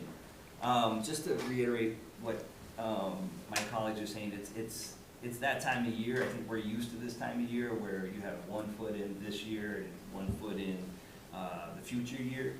But it feels a little more urgent this year, and so we're trying to take as many things that we keep and that we do that we know that work, and just do them at a different scale. And so I just want to acknowledge my team right here, the assistant principals, and just say thank you to them for all the work. We've all had a lot of experience, but you can feel the difference this year. It's a lot, but I think I really feel good about what we're doing to plan for the future, and then also letting kids have a year in school to just be a third grader, be a fourth grader. And so just want to thank them for that. The steering committee, my colleagues talked about that at a previous meeting. These were the areas that the steering committee came up with to focus on. Our steering committee, we're looking at them as almost like liaisons. They come, they share input. and then they bring information back to their school buildings, and then that cycle continues. They bring feedback back to us, and then we continue to have action based on that. I'd say the placement process was a place where the APs really facilitated that with the steering committee members, and then also planning for some of the meetups that we've had with our future staff has been supported by the steering committee. So just want to give a big thank you to the steering committee and thank you to this team for prioritizing that and stipending it. It's important to have teacher leadership, teacher voice throughout this process, and we're trying to lift that voice up as much as we can. We've had a couple of professional half-days. February 10th, we all hosted our future staff. That was a half-day, and so in the afternoon, we hosted future staff at our future complexes. Pretty informal, just a meet and greet, say hi, see the building, walk around a little bit. And then in March, we had an opportunity to have a little bit more structured of a meeting. Again, based on steering committee's feedback, we kind of wanted to balance the how do we get to know each other, but how do we do that in the way that's going to be the highest leverage questions, conversations, so that we're bringing teams together. And so the 3 questions that they came up with that we used to form that faculty meeting are, what are the traditions and staff team building that you value in your current work? So how do we hold on to things that are already working? What do you want your smaller team, or like the people you work with the most often, to know about you? And what do you need and what do you want us to spend time on between now and the end of the year to make sure that we're set up to have them feel ready for the upcoming school year? And so we did that on the 18th, which was, I thought, quite helpful, just to do a quick snapshot of getting to know each other and bringing people together. The 14th is a half day coming up next Monday. We're not going to have an opportunity to bring people together, but then on May 2nd, we're going to use that half day for student placement. The steering committee, assistant principals have a solid plan of bringing people, current grade level teachers together from all schools across the district. So 2nd grade in one place, 1st grade in another place, so that they can bring the cards out, start putting some classrooms together, and get that whole process going. So that's some of the ways that we're trying to engage staff. You can feel the clock ticking. It's going fast. We'd love to be able to spend more time to bring people together, to do all this work. I think what we're realizing is we're going to get everything ready to start the year, but the real team building, the real bringing up together is going to happen in August and September and beyond. And it's going to take, that's what it's going to take. We're going to have to take time to get to know each other. But it's really exciting when you think about it, and you have grade levels of 7 or 8 teachers that have been doing this for a while, and just the sharing of practices is going to exist. I think we're going to have a real opportunity to see instructional practices and opportunities for kids to grow. And then the last slide, I think this is most of everything we've already kind of talked about. I don't know. Yeah, that's a capture. Anything that we missed that's on here? I think some of the items that are identified on this slide too, we had a meeting, one of our reorg meetings with central office and with Colin as well.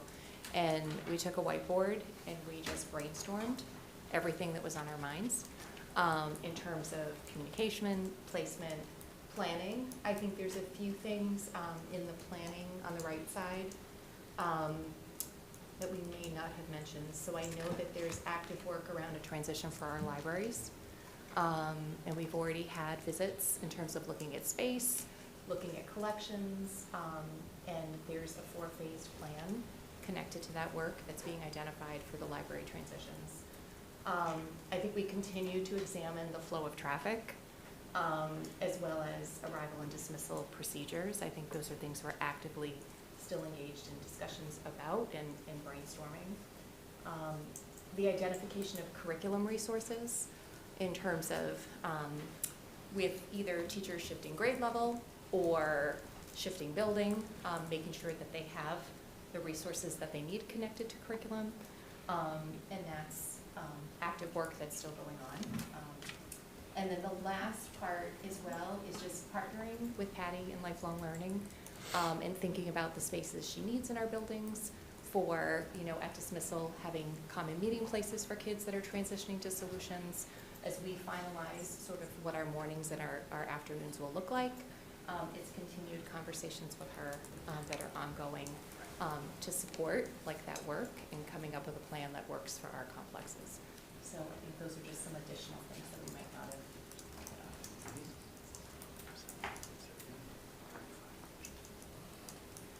Thank you. Thank you all so much. Especially Evan, you kind of mentioned right at the gate, 2 staffs, 2 locations. I know how much work is going into this for yourself, the assistant principals, everything, the steering committee as well.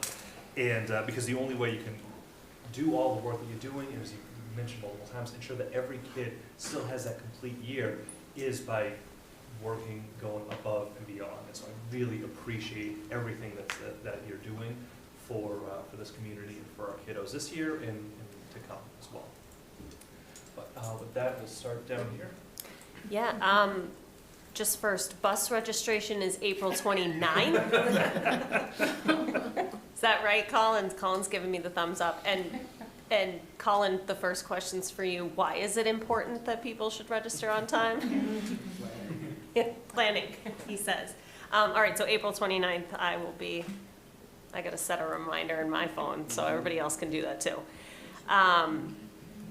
Glad to see we're going back to the 5-day schedule. I was personally one of those confused people every day when my kids, every day. Like, I don't know what you have today. Do you see teachers definitely taking up on that library time each week? Is that a requirement that they're taking them over there? Yeah. Yeah, I think it's going to be something when we talk with staff around, there's the piece of the UA schedule, and then we are together devising this open library block so that all kids have access to that. So I think that is our intention in terms of what that will look like. Amazing. I have a currently obsessed with Ivy and Bean first grader who I think she's brought home a book every single week this year. I can't imagine she's not done with the series, but we're still there. And that model was something that we got from our conversations with Holliston, Taunton, Milford. Even though they were on Google Meet or Zoom, I could feel us all looking at each other while we were listening, oh, okay. That was something, even though we heard a lot of unique out-of-the-box ideas that were unique to the different locations, that was something that we heard that was pretty consistent. And I think it made sense for what our goals were and what we were hoping to preserve. So it helped us to sort of achieve 2 different goals by looking at all the pieces, but just reconfiguring. Awesome. And I think to your point, Erin, the students won't let teachers forget that it's time for a visit to the library. Exactly. When am I supposed to bring this they're book good back? at keeping people on schedule. Perfect. For the Unified Arts classrooms, do you see collaboration happening between the K-2 and the 3-5 sides of the school? Are those FTEs shared kind of across those 2 school sections? Yes, so they will have K-5 sections. Okay. That they will teach throughout the day. Okay. So it positions us to have our 7 classrooms sort of aligned in terms of their collaboration time. The way the numbers work, and looking at the number of sections, they will all be specialists in K-5. And kind of along that same vein, but more, I think, on the community side, the way that the 4th and 5th graders will visit down to the K and first grade classrooms. Do you see that kind of, collaboration continuing to happen as the schools change? No. Yeah. No, it's a quick walk. We're also getting a shocking answer tonight. No, I don't think we definitely haven't figured it out. But it's so great. We had our 5th graders down in kindergarten this week, and they were doing a lesson together, and we have to keep doing this. Yeah. And I think that spins off of, for us as a community this year in our partner classrooms, I think, you know, our location, we're right there, next to each other. And Right. I just think there's endless opportunities for what we can do with that, so. Yeah, and when we, on February 10th, when we did that tour and walked through, you could really feel like the art teachers, the music teachers, knowing that they would have like a buddy within the complex to bounce ideas off of, right? And just start thinking about, what does this mean for artists in residence? What does this mean for chorus? What does this mean for, you know, the drums? What does this mean for all the things that Night of the Arts, what they're doing now?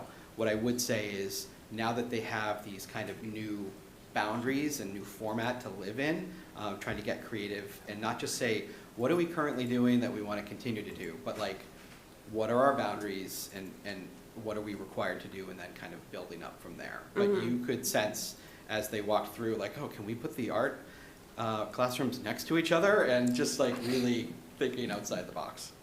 Incredible. Yeah, I mean, certainly there's other districts that, you know, I'm familiar with that have the K-2 and the 3-5, but they're not necessarily at the same complex. So like, what an opportunity to continue to kind of keep those connections. That I think that when we first started talking about K-2 and 3-5 as their own school entities, that was a concern amongst a lot of parents in town. Like, are they separate schools? Do they not have buddies anymore? Do they not, you know? And so just like reinforcing that continued connection, I think, is just so important. I think it's a missed opportunity if we don't do it. I feel like there are so many things, you know, being in a principal in a complex now that we've tried to do, and we have been able to partner with Horace Mann Middle School, and then we've, you know, where we currently are, we've been able to have the high school students over. And so I just think that's so valuable. And then if we create these new, you know, learning communities, we need to do that. It needs to be a similar type culture. Yeah. Can I make a follow-up comment? Just earlier, I talked about, as like Maslow's hierarchy, we're kind of building the house and the structure, and the opportunities that exist, we haven't even realized all of them yet, and those will come. And I think the idea of, and I appreciate the thoughts around just the grace and patience, the creativity's there. It's just prioritizing the things that need to get done. Absolutely. But I agree with you, and you know what else? We're advantaged in this town by having 4 principals who've led K-5. So we don't have someone coming in who's only ever been 3-5 and is like, I don't even know what it looks like. Everybody here has current students K-5. So the idea of that kind of collaboration, it's inherent in the jobs that they've done as educators and the buildings they lead today. So I think that framework and that mindset doesn't leave you in a different model. I think you think about all kids as your kids, and I think that's something that this team has done a great job of. Incredible. I just have one more question, and I'm going to say it, I'm going to quote you, with grace and patience. And that is, in the community connections realm, colors, mascots, things that are going to make the kids feel like they can start the next school year with an identity to tie themselves to. Do you see that as something that is coming down the line over the summer, that is something that you can pass toward the PCCs? I am not trying to add anything else onto your plate, but as a way to give the kids a new identity to kind of tie themselves to, obviously not forgetting what you talked about in the, you know, the honoring the past in tying out this school year and where they have been, but to connect to their new school. I think it's an important point, and I think if we think about students and ownership in that and voice in that, I look back to previous experiences where we have sort of come up with our mascot collectively as a school community, where kids had voice in that. And in that process, whether it's developing our core values or identifying a mascot or having a vote and a say in that. So I think it's a balance. I think when we talk about building culture and community, it is about providing identity, but I think we also want the kids to be part of that. I don't know if I speak for everybody, but I think it's a balance too, but I understand from your perspective, like the want to have that. And yeah, I think we're trying to manage like how many things are top down, right? Oh yeah, And so no, there's absolutely. so much change Yeah. here, and I think if we want to bring people together, we have to find out ways to listen to them and give ourselves time to figure that out. And I think these are, like, they seem like little things, and I think we could pick them out, but I think that's what we've been talking about, is that I don't know yet. I don't know if I feel comfortable just saying, you know, this is what we're gonna be, and this is what it's gonna look like to lead off. But I think that's kind of where that comes from, is like, should it come from kids, or how much can come from kids, and how much comes from staff and families and all of that as well.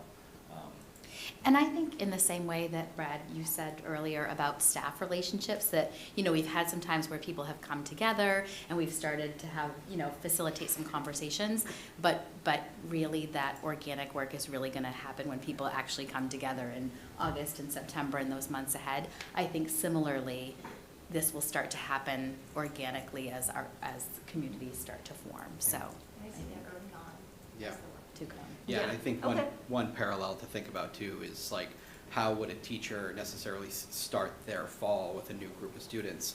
Either on the first day, it's, okay, here are my rules, here are my values, and I want you to follow them, as opposed to like, let's come up with what's important to us that allows us to be successful. That way you can say, hey, this was yours, you know, and there is that ownership. So it's very much on our mind about like branding, Yeah. right? And then there might also be a whole aspect with middle school, with Franklin High School. You know, my wife and I are talking about this on our way to soccer games over the weekend, about the Panthers and Little Panthers and Blue, and like throwing out all of these things, like what things could be, and maybe from a district, you know, preschool as well. But like, could there be some, you know, thread throughout that? So for sure, very much on our minds. Awesome. Thank you so much for the presentation and the update and all of the information. I know that it's obviously a lot to get through the end of a regular school year, plus the creation of an entirely new setup for the future. So thank you very much. I don't know who's taking all the questions. Just saying. This is why I flipped sides, so that She missed a couple. Yeah, We're okay. yeah. Snake. No, so again, I appreciate it, just kind of the overall effort here in putting all this together, and a lot of the work going on behind the scenes. I know that people are always very anxious to hear the little snippets, you know, the presentation here, it's what, 15 slides, and really the effort that went in behind the scenes for each one of those bullet points, each one of these slides is really immense. And I know that, you know, the four of you are the faces up here. We have some of the assistant principals who have been helping, but really it is a huge community effort. So I appreciate y'all kind of being those faces and communicating at the moment. But yeah, you know, it's really a lot of moving parts. Did hear about the bus registration. I just wanted to compliment y'all. I really like that we have the transportation update linked on slide 4. So just in case any of the parents didn't see that, don't have to go hunting through the minutes. It is right there, all that information. So really, I think that's well done. I really like that as a random extra note. And the library time, that kind of active library time, like really having the kids engaged, especially thinking as they get older, you know, the 3rd, 4th, and 5th graders, looking at it, you know, as you had brought up, kind of as a project, right? Where you go in and you're using it as a deeper purpose. It is awesome being able to go in and pick out a book, read. My kids are voracious readers. But really kind of seeing how you can utilize that space for something more, I think is really a great thing that I look forward to seeing how that's deployed. And then also the additional classroom support. I know there's been a lot of conversations around how we can try and, you know, make sure all the students are getting what they need, but also the students who are looking for that extra, that kind of next step, making sure that we're able to support them. I know that has been a challenge in the way we've been set up to date. Really, again, looking forward to seeing how we're able to help those students excel, you know, not just kind of stepping up to meet, but really giving them that chance to show what they have and what they really can bring to the table. A logistical question. So for the 0.6 and 0.4 FTEs, are we optimizing that time where there's no travel like during the day? They're at one location or the other. It's never missed lunch. Split during the day. Okay. No, it's a full day. Excellent. Okay. Yeah, Fantastic. 0.6 equates to 3 days a week, and 0.4 is 2 days a week. That made sense, but it's still one of those things where I feel like it's important to make sure that people know that we have kind of come full circle on considering those details. And then for the kindergarten, we did talk about that. You know, I think the outreach is great, looking at, you know, being able to have the students in. Again, that's on the 27th of May. Do we have a way to make sure that we're reaching out to the community, especially people who aren't necessarily tied in? I think, you know, to your point, parents who are part of the school community already, people who have been around for a while, they know to look for it. People have been part of ECDC, they're already part of the emails. But anyone who's moved in the past couple of months, anyone who moves in the next couple of months, do we have kind of plans in place to make sure that we're able to engage with them? Yeah, we do. We keep that in our newsletter. We do say things like, if you have a neighbor who you know has an incoming, student, let them know. But I think trying to engage with all the stakeholders in a way that they engage out in the community. PCCs, our newsletters, our school council, typically will act as liaisons between the community and school. So trying to cast a wide net that way. Excellent. I think even working with, and What's your- connecting with Kim Yeah, okay. regarding like that communication going out, Mhm. making sure that we're sending it to students that are registered within our buildings, but also connecting with ECDC families, like in their email list, people who may not be on our list yet. So we're cross-referencing different lists to be able to make sure that we're reaching. In terms- And I don't know if this is what you're getting at too, but in terms of like the greater community, like, hey, if you have a kid that's maybe supposed to be in kindergarten next year, here's what you do. Like, I've driven through communities that have a marquee up, right? And things like that, or how to communicate to the people who aren't already in the pipeline. Yeah, Yeah. so I mean, that would be something that maybe we can work with central office around. Or DPW, dragging, a digital sign out on the 140. Do you have a 4.5-year-old at home, or, We do have 35? lawn signs that we put out for kindergarten Right, registration. yeah, right. So And so we'll people are continue to put driving by. those out. We'll do our Right. typical blasts on our website, and Right. we can do the town's website as well. So My read is there's not a lot of people with 4-year-olds at home going, when is kindergarten? but fair question, it is our responsibility. Now, Mr. Griffith, if you'd like Typical to 3 to stand out 5. and like flip a flag or something out front, or at Stop and Shop, I would happily help you organize that. My kids would volunteer me for that, so hopefully they're not watching. And then I just wanted to clarify, Mr. Gentleman, I think you had mentioned that you're going to put all the twins in one class. Is that the case, or are we going to try and spread them? That's not in the minutes, is it? No, no, absolutely not. But we do ask parents for their input on if they would like twins placed in the same classroom on any given year or separate classrooms. And we really lean on parents for their input on that. So definitely a plug to make sure that any of the parents that got the Google form, Yes. absolutely make sure that you fill it out. Yes. People are reading it. It is not just asking for random feedback. It is part of the process, part of the engagement. And there Yes. really is, I think to the point that was made earlier, very interesting alignment that tends to happen, especially with the students that have been in the program for a while. Teachers do tend to have similar kind of views. There have been a lot of conversations. We do have a lot of touch points. Yeah. So yes, make sure that you're filling those out. It can only help your students and the staff, making sure that, to your point, some of those billion possible combinations are to the best and the best interest of the kids. So, excellent. I'm all set. Thank you. Cool. So thank you for the glimpse of the work that you do. I think it's just a small subset. I think that's the tip of the iceberg. And I think this just shows that the dedication that you all are putting into this and the hard work that needs to be done to do this. Wanted to start off first with the slide 5, where we talked about open positions. So this may extend also to Mr. Jagir as well.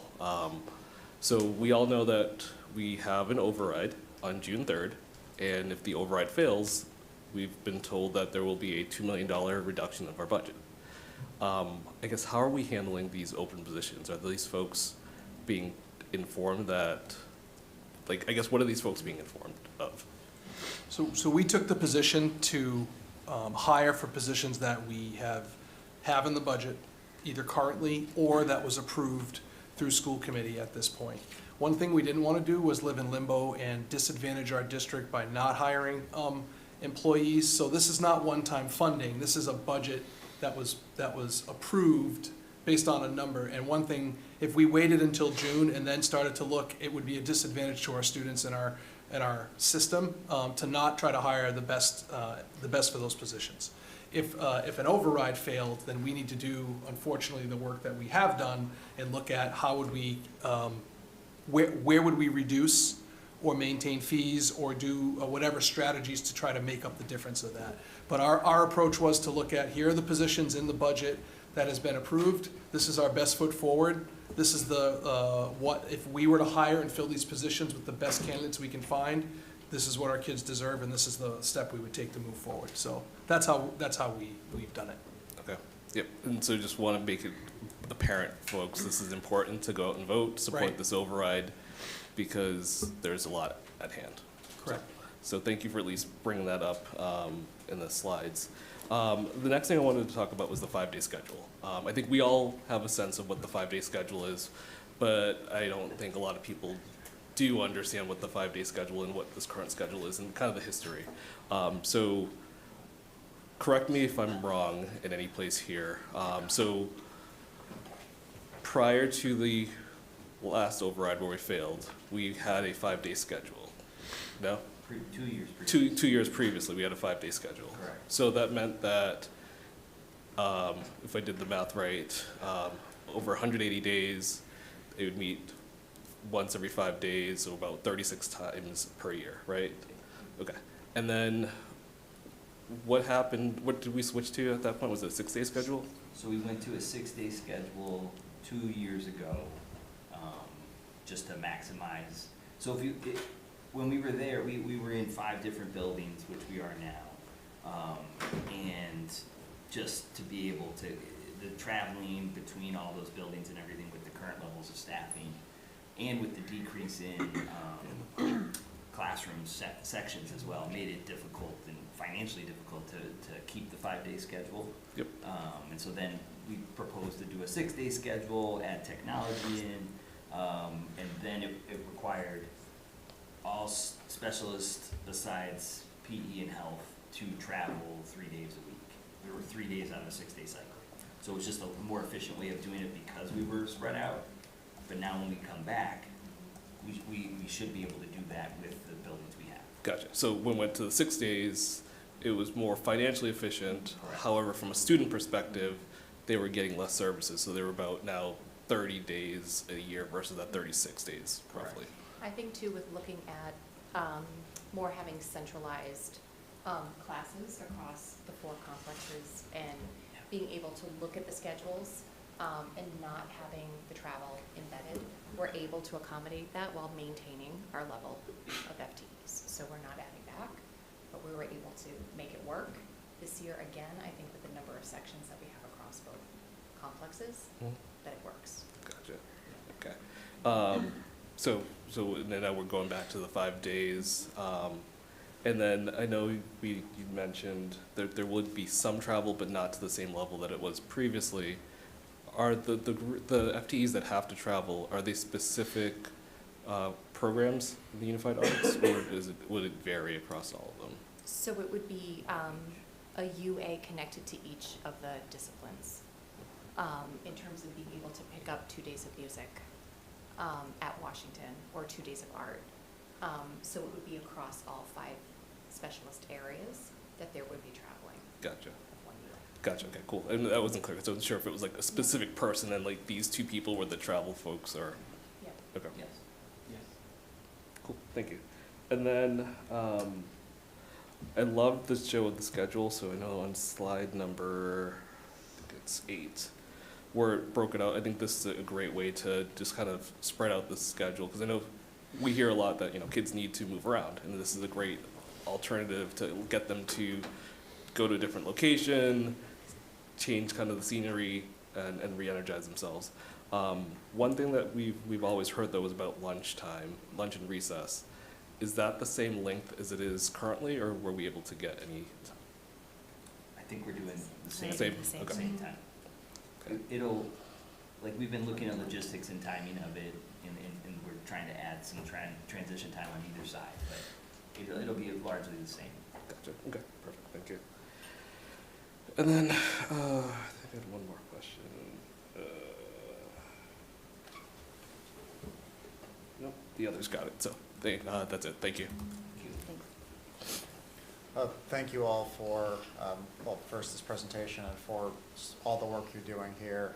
As you all mentioned and alluded to, it's a lot right now, and unfortunately for you, for the administration, for the students, families in the community, this year only happens once, and it'll be over pretty soon. Now you can focus on just how the new normal and on building out those systems and continuing to build up the new culture that we'll be establishing.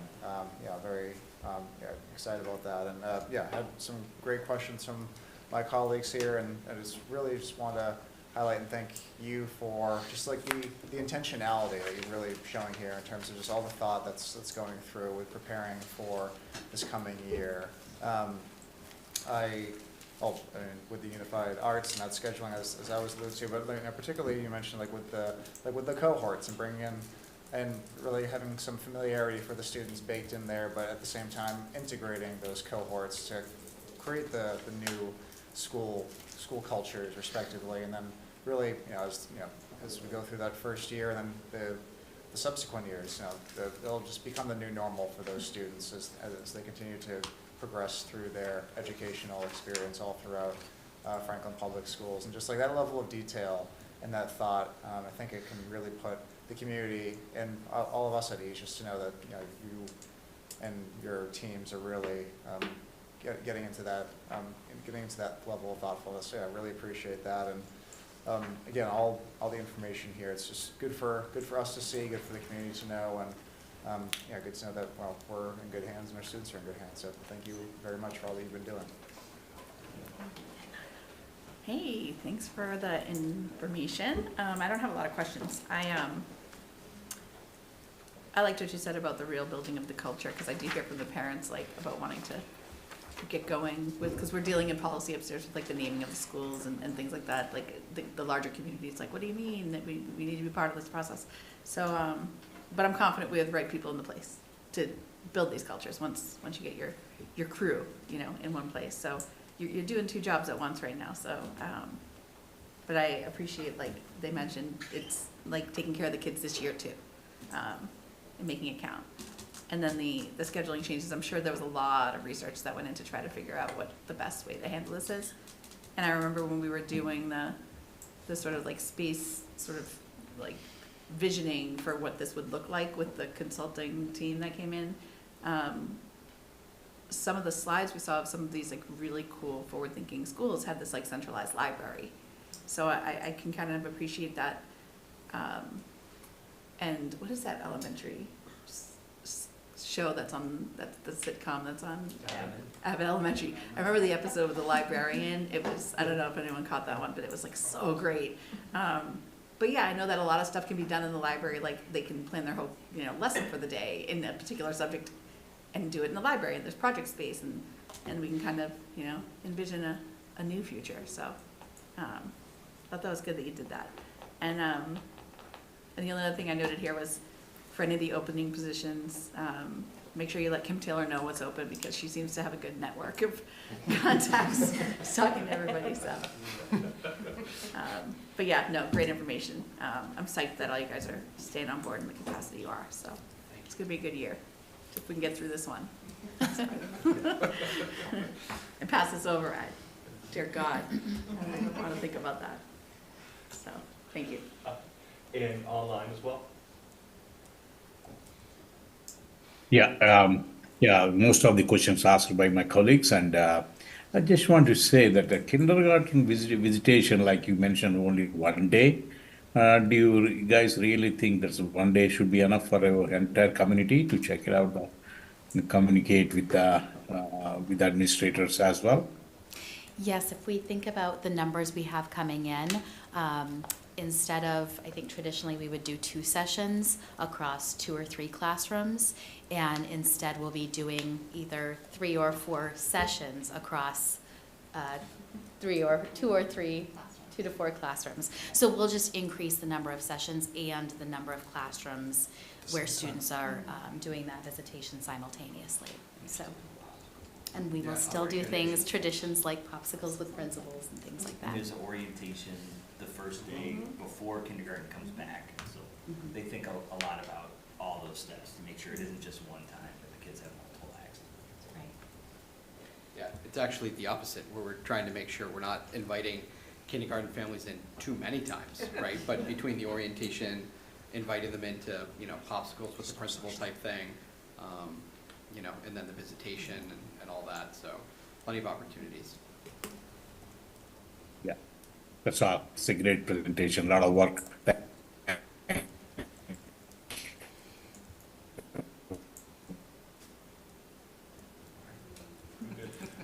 Yeah, as my colleague mentioned, it's a fantastic presentation. The fact that we're seeing at both, you know, we saw with ECDC and obviously at middle school as well, and that the level of detail that's kind of being provided right now for this, you know, system that's, you know, oftentimes being built up from the ground up, while still running the day-to-day operations is fantastic and admirable. So thank you all so much. I had just a few questions I wanted to touch base on. See, page 7, kind of talk about like the FTEs.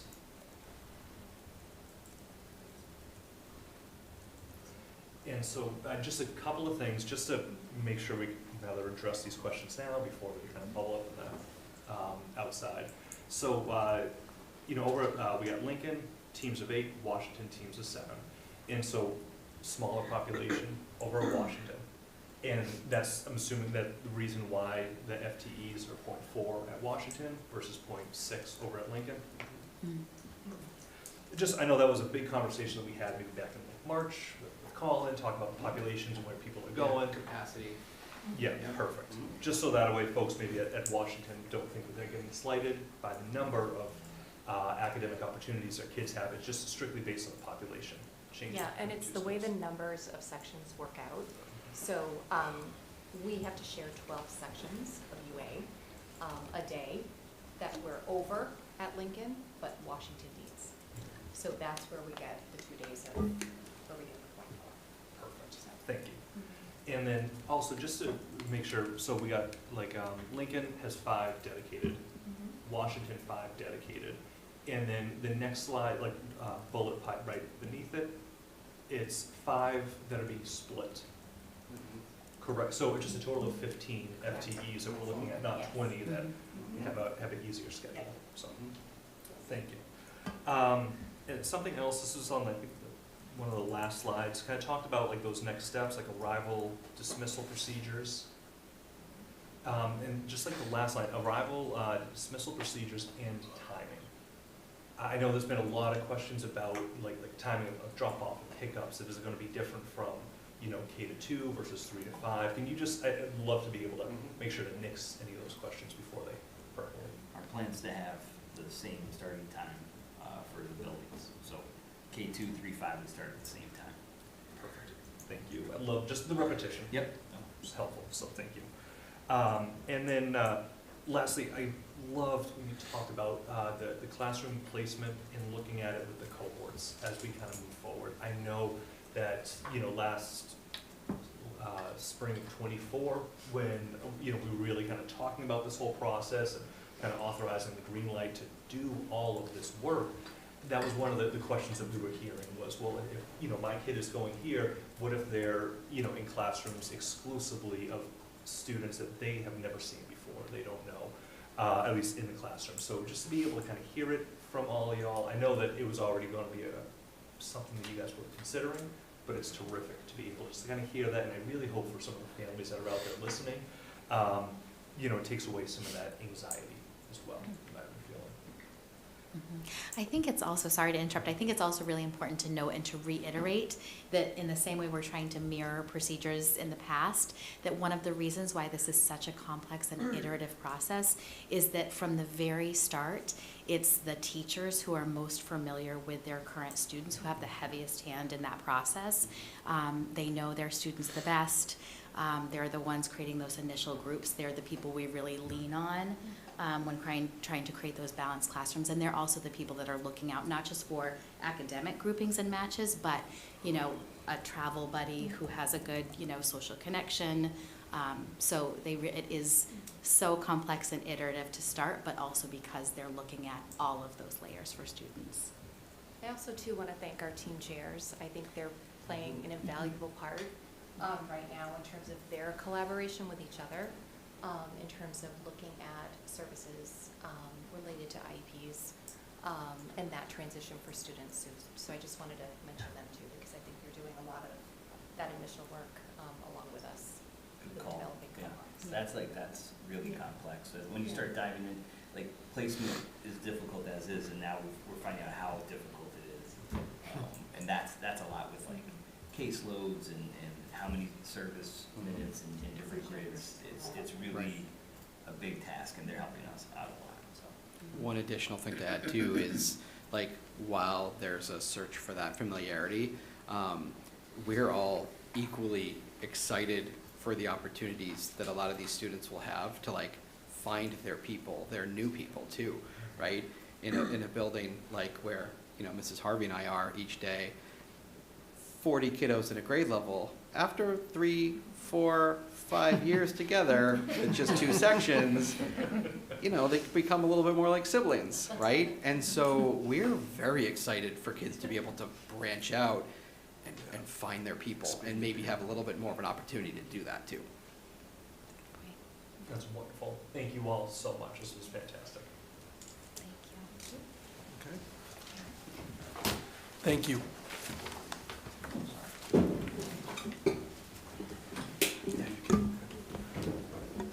So there's just a lot of work. You know, you've seen now pre-K, elementary, middle, high school. You've heard all those updates in a 2-week period. It's a tribute to this team and all of our team that's helping to support the work. And I just think we're lucky in Franklin to have the leaders that we've put before you over the last few meetings to be the folks that are leading this work and really doing it. And I think the point was made earlier around leading today and leading tomorrow. I appreciated you saying it, because when we met as a team, we talked a lot about how it's challenging to give 100% of yourself to a future endeavor and a current endeavor. And I feel for the team, just an advocacy point, we're all feeling, we're up to the challenge, we're working really hard, but we're all feeling the where for having to plan. And we care so much about doing it right now, this year, for the students, while also preparing for next year, because it's a necessity that we do both. It's definitely aware, and I think the fact that they presented today as an example with this level of detail and positivity and optimism about how, and the care and thought that's going in to decisions they've made and that they will make, I think is a tribute to the team. And we're lucky in Franklin to have folks like that leading at our buildings with our staff and our students. So thank you all for being here.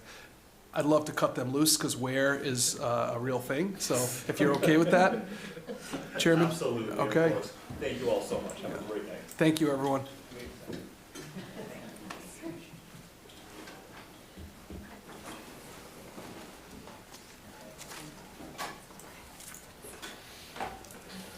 Thank you. Thank you. All right, so we'll move on to discussion action items. All right, so for discussion action items, you'll notice there's 3 things. The first 2 are kind of related. The first one is around school choice, and the second is around foreign exchange students. And both of those are school committee votes to approve the recommendation. For the same reasons as last year, for the school choice vote, I'll just start there. I recommend that we not accept school choice students for the 25-26 school year. The obvious reason is we're in the midst of such change. You just heard about student placement and wanting to do that thoughtfully. We're not really in a position to add another variable I think we need to really think and prioritize the students that reside in our town, that currently are attending our schools or will in the future or move here. And for that reasons, I recommend not accepting school choice for this school year. All right, is there a motion? I move to not accept school choice students for the 2025-2026 school year as discussed. All right, second? Second. All right, questions, comments? So this is something I know we brought up annually, twice now for me. But it is something that I do want us to look into a little bit more kind of in the future, especially if we're able to solidify kind of our base. I can understand, especially this year, just like last year, not knowing exactly how things are going to shake out. You know, to Al's point earlier, you know, the importance of this override really cannot be understated. But I do think that it's something that would be valuable to look into and discuss a little bit more from a point of stability. So potentially next year, when somebody else has to be asking these questions, have a, just kind of having a little bit more of a kind of hashed out discussion around why, what might benefit from this, how the district might benefit versus, kind of why you've continued going down this path. Yeah. I think the same basically for both, but Yeah. get it all out now. And I think I agree with you, Ron. In a stabilized environment, I may have different feelings or a different recommendation even to come before you. But I understand the point around wanting to have that discussion and really talk through the pros and cons and have it. I appreciate the thought and the support of not wanting to add anything at this moment in the acknowledgement, but understand the point that you've made, Mr. Griffith, around future conversations and just discussing it with more of a whole conversation. Awesome, thank you. No questions. No questions, but I agree. I think this is just one more variable right now, and we really need to level set and find some stability. So yeah, I agree that it's inappropriate at this time, though. Conceptually, I do like it, but under different circumstances, I think it'd be a different conversation. Yeah, I know, just to reiterate, there's no way I would try to bring something like that on right now, but I do know,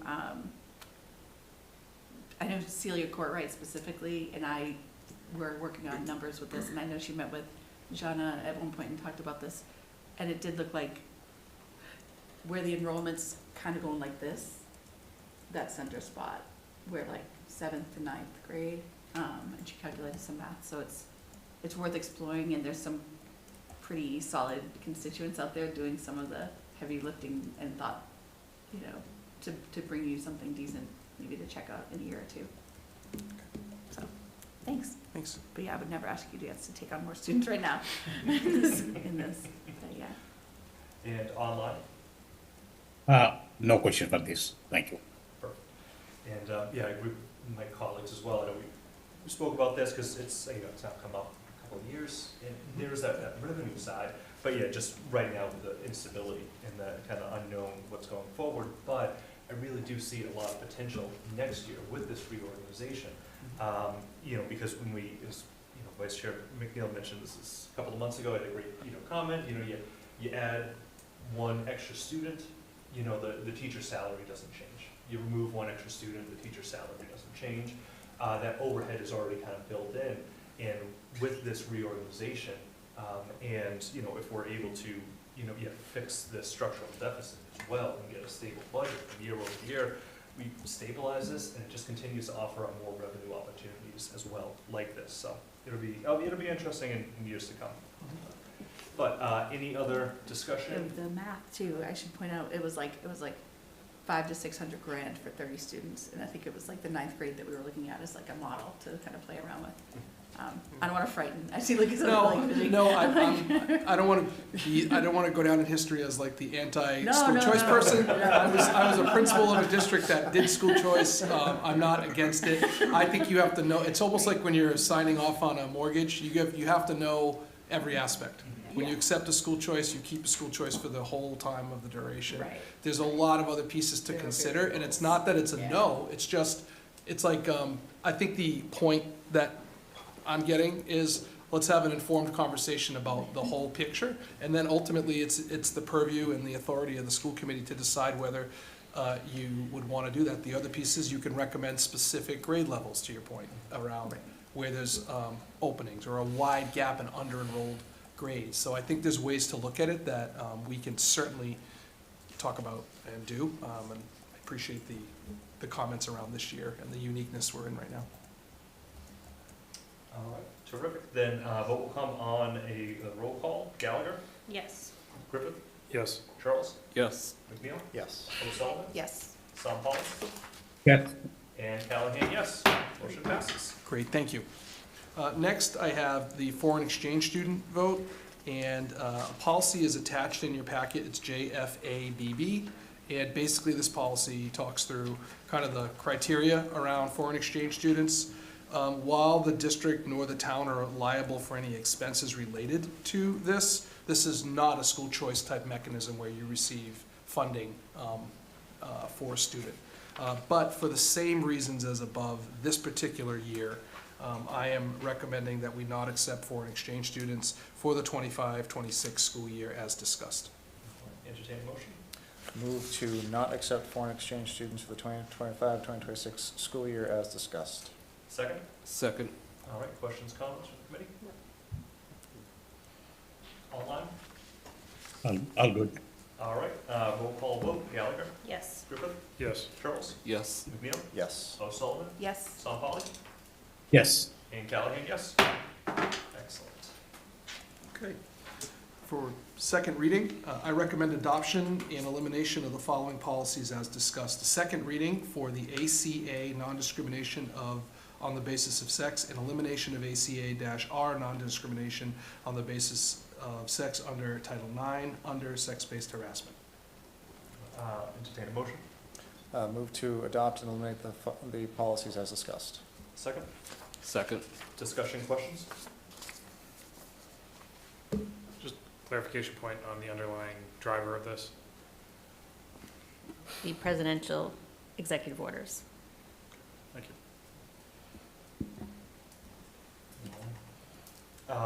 Vote will come on a motion, Gallagher, Yes. Griffith, No. Charles, Yes. McNeil, Yes. O'Sullivan, Yes. Sampali, Yes. Callahan, yes. 6-1. Thank you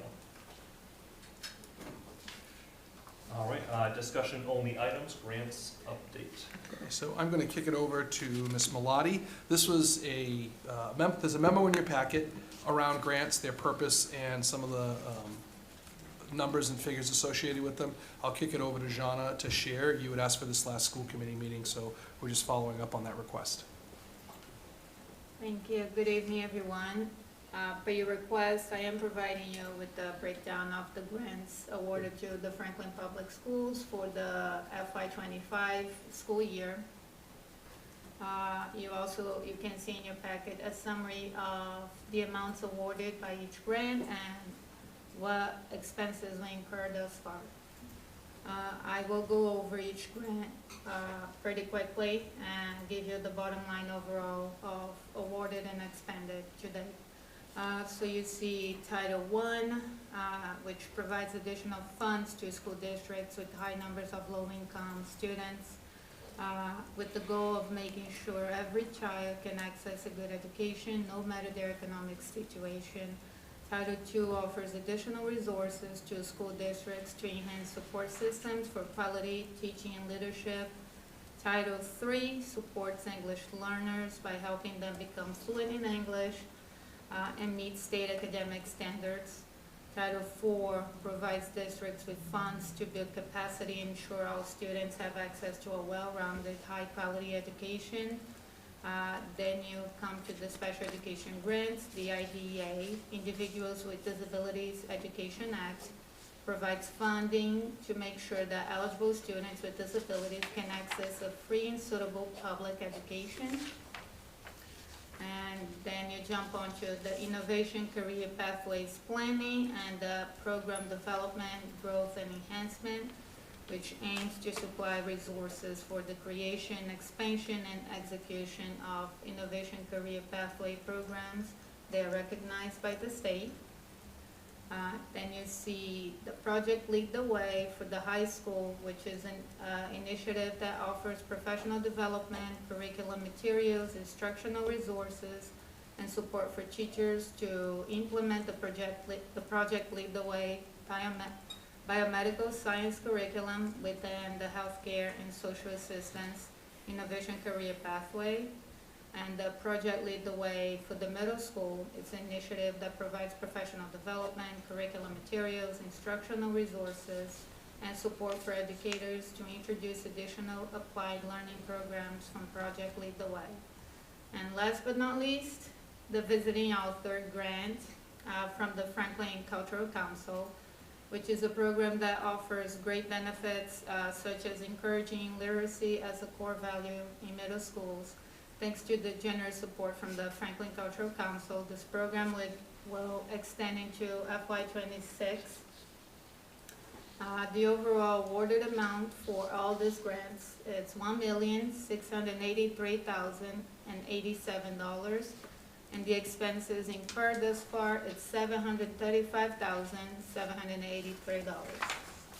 I'm happy to answer any questions. Thank you so much. You're Start, online, KP?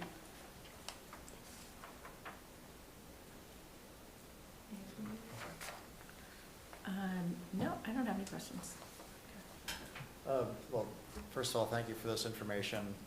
It's great to have and great to see the, fiscal impact that these grants have. $1.7 million, that's a big chunk of change. And, it's certain, if we were to not have that, there would definitely be a significant impact. So thank you for putting the work in to pursue these grants and to make the most of them. I guess my only question, so the Title I, Title II, Title III, Title IV, and the IDEA, those are all federal, correct? Yes. Okay, with what the current administration has in mind for the Department of Education, we haven't had any indication yet if these funds will be available either way, but there's uncertainty around that, correct? That is correct. Okay, so we're still kind of just in a holding pattern to wait and see even if they are still given on paper, it might be slowed down because typically when you fire people, things don't work as well. Yeah. So we'll see how that works in the future, because that might have a direct impact on our districts. Oh, yeah, Absolutely. definitely, yeah. All right. Specifically the special education Special ed grants, would yeah. be huge.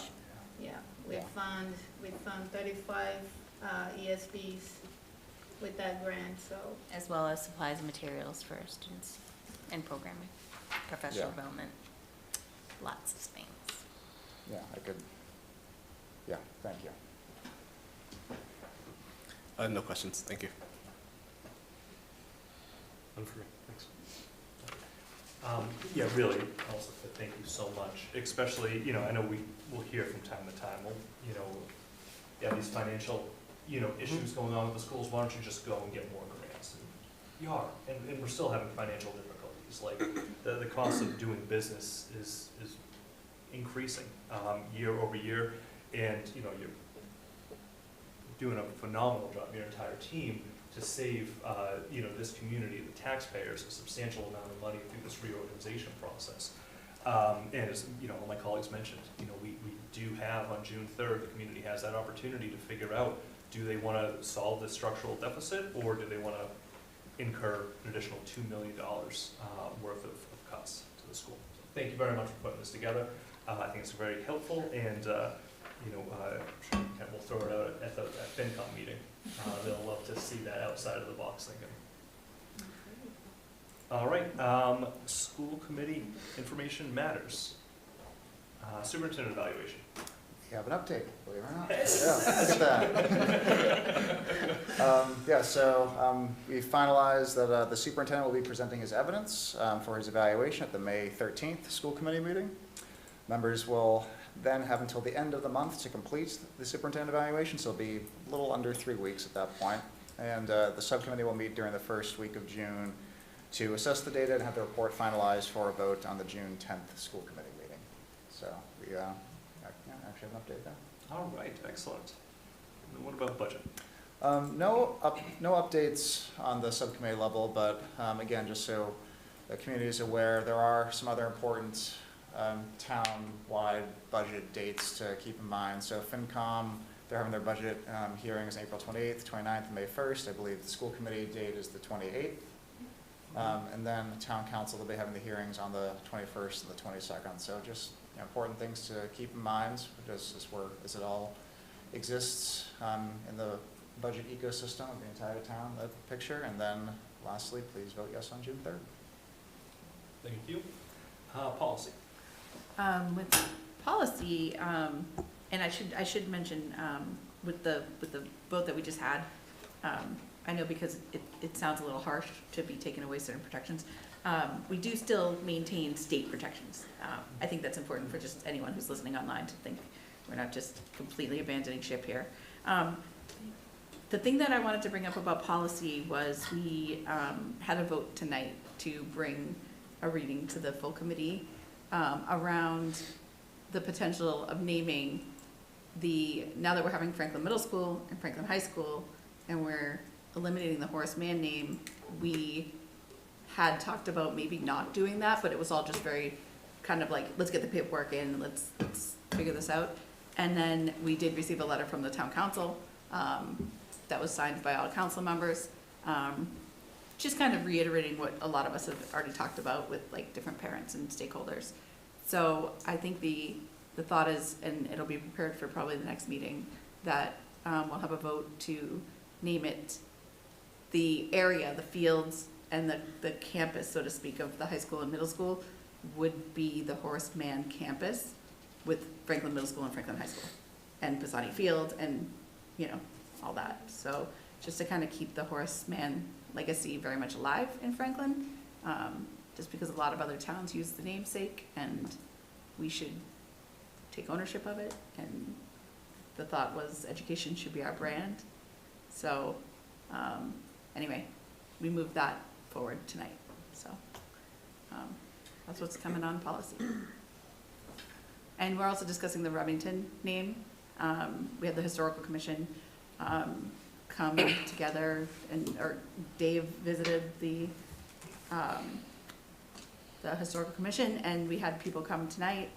Jim Johnson, Alan Earls was there, Tom Mercer was there, and they just kind of reiterated that Remington, although not as famous as Horace Mann, had real significant impact on the educational community in Franklin. So we're talking about, you know, trying to keep that, honor that somehow as well. So that's what's coming up in policy. It was a full house, nice, and just that kind of that mantra that we've been hearing of honor the past but build the future. And Right. so I think Superintendent Jagier, you mentioned a new business perhaps, but I think we'll talk about Yes. that. Okay, then I won't steal your thunder. Thank you. No, it's okay. Yeah, no problem. All right. Yeah, Yeah. if I could just comment on that Yeah. a little bit. Sure. You know, so I know there has been a lot of conversations around the Horace Mann name, and making sure that we continue to honor it and recognize it. And I think that this has been a pervasive part of the conversation that we've had around renaming schools. I know it was brought up at, I think, 3 separate meetings that we've had over the past few months, and has been something that's been regularly part of the conversation, I know, especially around policy. I did also want to really address that letter that we got from town council. I don't know if that is broadly public, if we could kind of, you know, share it somewhere, but I think that it really demonstrated the ability of 2 different parts of the town to work together in a lot of kind of creative and new ways. You know, their, you know, kind of voice, and really trying to make sure that, you know, the voices that they hear from the community are forwarded on to us, you know, making sure that you know, there is that kind of connection. But then also recognizing, you know, kind of where everyone's lanes are. You know, they mention it themselves, you know, that they're excited to be able to support us and help us in this kind of adventure, you know, whether it is through CPA funding, whether it's through some kind of other system to make sure that we can, you know, create, instead of just like a little sign, but like really kind of making sure that we're creating a system and an environment to honor, you know, the Horace Mann name, but then really kind of putting it back to us to make sure that we're doing it well. And you know, I really wanted to applaud our subcommittee on looking into that, really kind of diving into the different ways that we can honor the Horace Mann name while maintaining this idea of, you know, we are kind of moving forward, you know, honoring the past and that, you know, the idea of a campus or the complex, while recognizing that we do have new schools that are housing multiple different schools kind of combining and melding into one under a new name, but that brand, you know, that kind of public education brand is really continued. And actually on that point, you know, I really wanted to mention, you know, there has been a lot of conversation around how important it is, you know, that we are the birthplace of Horace Mann, the father of public education, and people are really very focused on his name. And I wanted to remind folks that, you know, can't say I knew the man personally, but I can assure you that as a father of public education, he most likely would be a big proponent of funding public education well, making sure that overrides are passing, making sure that we have the money required to actually put people in the building that can help support our students, to support the education that we need, and make sure that they have those well-rounded, you know, public educational facilities and experiences. So for all those who are really, really pushing for this, I remind you that he also understood the cost of public education, and that was the big deal, was that public education is something that we fund, that we see is so important. That's why we honor his name. That's why we think that he is a great person to really kind of get behind. And let's honor him as a community and support the override, support any future override, like really making sure that we have all the funds that we need to provide the education for our students.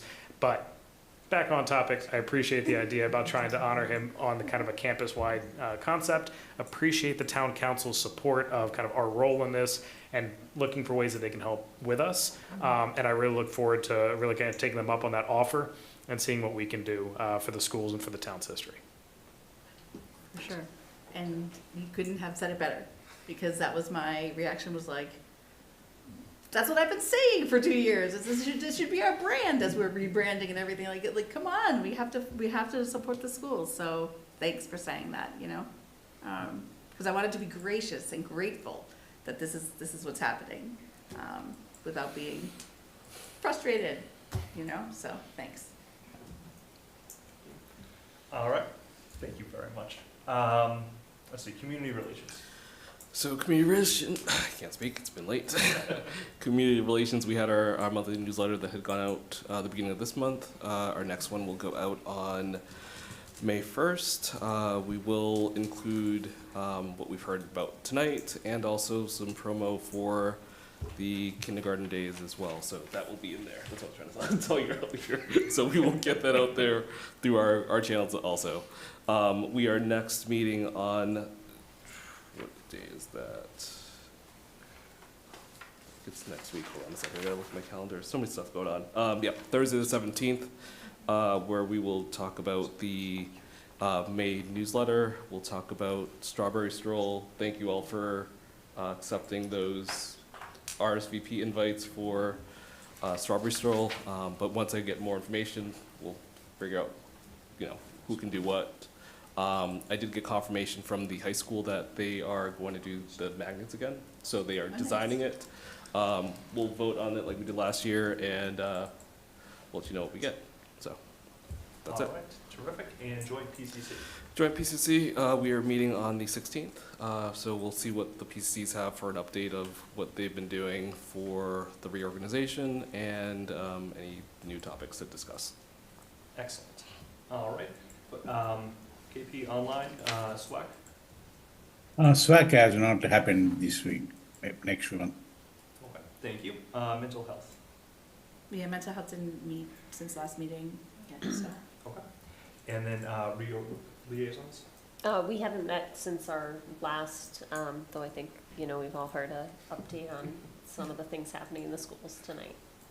All right, fantastic. Thank you all so much. Then consent agenda. I think I had it in front of me. All right, I recommend approval of the minutes from your March 25th, 2025 school committee meeting as detailed. I recommend approval of the request of Brad Hendrickson to take second graders to the Roger Williams Zoo in Providence, Rhode Island on 4/29/25 as detailed. I recommend approval of the request of Brad Hendrickson to take the first graders to the Providence Children's Museum in Providence, Rhode Island on 5/9/25 as detailed. All right, is there a motion to approve the consent agenda as detailed? Move to approve consent agenda as detailed. Second? Second. Okay. That lag, gosh, okay, Pig, I'm sorry, I'm giving it to Paul. Is there any questions or comments? I heard there's a children's museum opening up in Franklin that maybe they can take advantage of next year instead of going to Providence, but hopefully that'll be open in time. That's not a dig, that's like a hope. Like, I know how that might come across when you're actually trying to get the thing opened. So it's like All right, then we'll do roll call vote. Gallagher? Yes. Griffin? Yes. Travis? Yes. McNeil? Yes. O'Sullivan? yes. Sampali? Yes. Callahan, yes. All right, excellent, thank you. First meeting of the month, go to the order. Opportunity, have anything you want to say, add, any changes? No, I'm in good shape, thanks. So no change, just a reminder. I know I talked about this many meetings ago, but we all have a platform. We know that the override is important. So we should all be using our respective platforms to do a few things. One, educate the public on what the override is, because I feel that although we are in the know, and the people that are probably here watching it are in the know, there is a huge population that is ignorant around what's happening, and they don't know what's going on, and if they have some information, it may be incorrect information. So it's our duties as representatives of the public and speaking for the schools, in our capacity, since the school cannot speak and support it in one way or the other in their means, for us to direct people to the correct content that informs people about what is happening, what it's for, the importance of it, the consequences, and that they are not scare tactics and they are 100% real. And we've gone through some pain before, and I don't think we want to go through that again, because I think that was a paper cut in comparison to what's going to happen. So June 3rd, mark it on the calendar, vote, tell your friends, tell your neighbors, tell whomever, get them to the right places. Thank you. No, and I know, you know, one of those platforms, Steve Sherlock and I at Franklin Matters do chalkboard chats. We recap all of these meetings and usually sprinkle in a whole bunch of extra stuff. If any folks would like to join, as long as it's 2 or less, we're not having a quorum, but feel free to reach out, and we can definitely kind of go and schedule that, and just kind of keep those coming. And online? All right. Citizens' comments. Are there any citizens in the audience, in person or online, who would like to make a comment on an item not on tonight's agenda and falls within the committee purviews? Take it away. Thank you, Mr. Chair. Steve Sherlock, 13 Magnolia Drive, Community Information Director of Franklin Matters, Franklin Public Radio. A couple of public service announcements. Coincidentally, library's a big thing.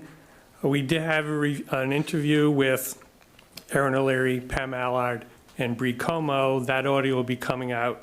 Raoul III, a noted graphic artist, novelist, will be coming to the library May 10th between 1 and 3, targeted to the middle school audience, to talk about his art process, et cetera. This is something that, again, funded through Cultural District, Cultural Council, is happening this year. This is their 3rd time.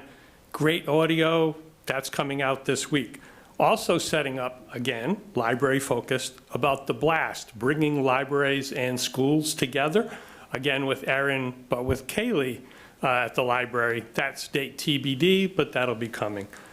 Also I mentioned the last time we did the 3 students who did well, got great accolades, did not bring back the final one, but that audio is still available of a podcast. It's also going to be on the radio this Friday, 8 a.m., 1 p.m., and 6 p.m., but the audio is on demand with the podcast, so you can either tune in specifically or get the podcast, either way. And then, yes, as you mentioned, if you have an opportunity to either join Dave and I in a chalkboard chat or want to do something indirectly or directly on your own, by all means, we've got time and wherewithal to do that. That's it for tonight. Thank you. Thank you very much.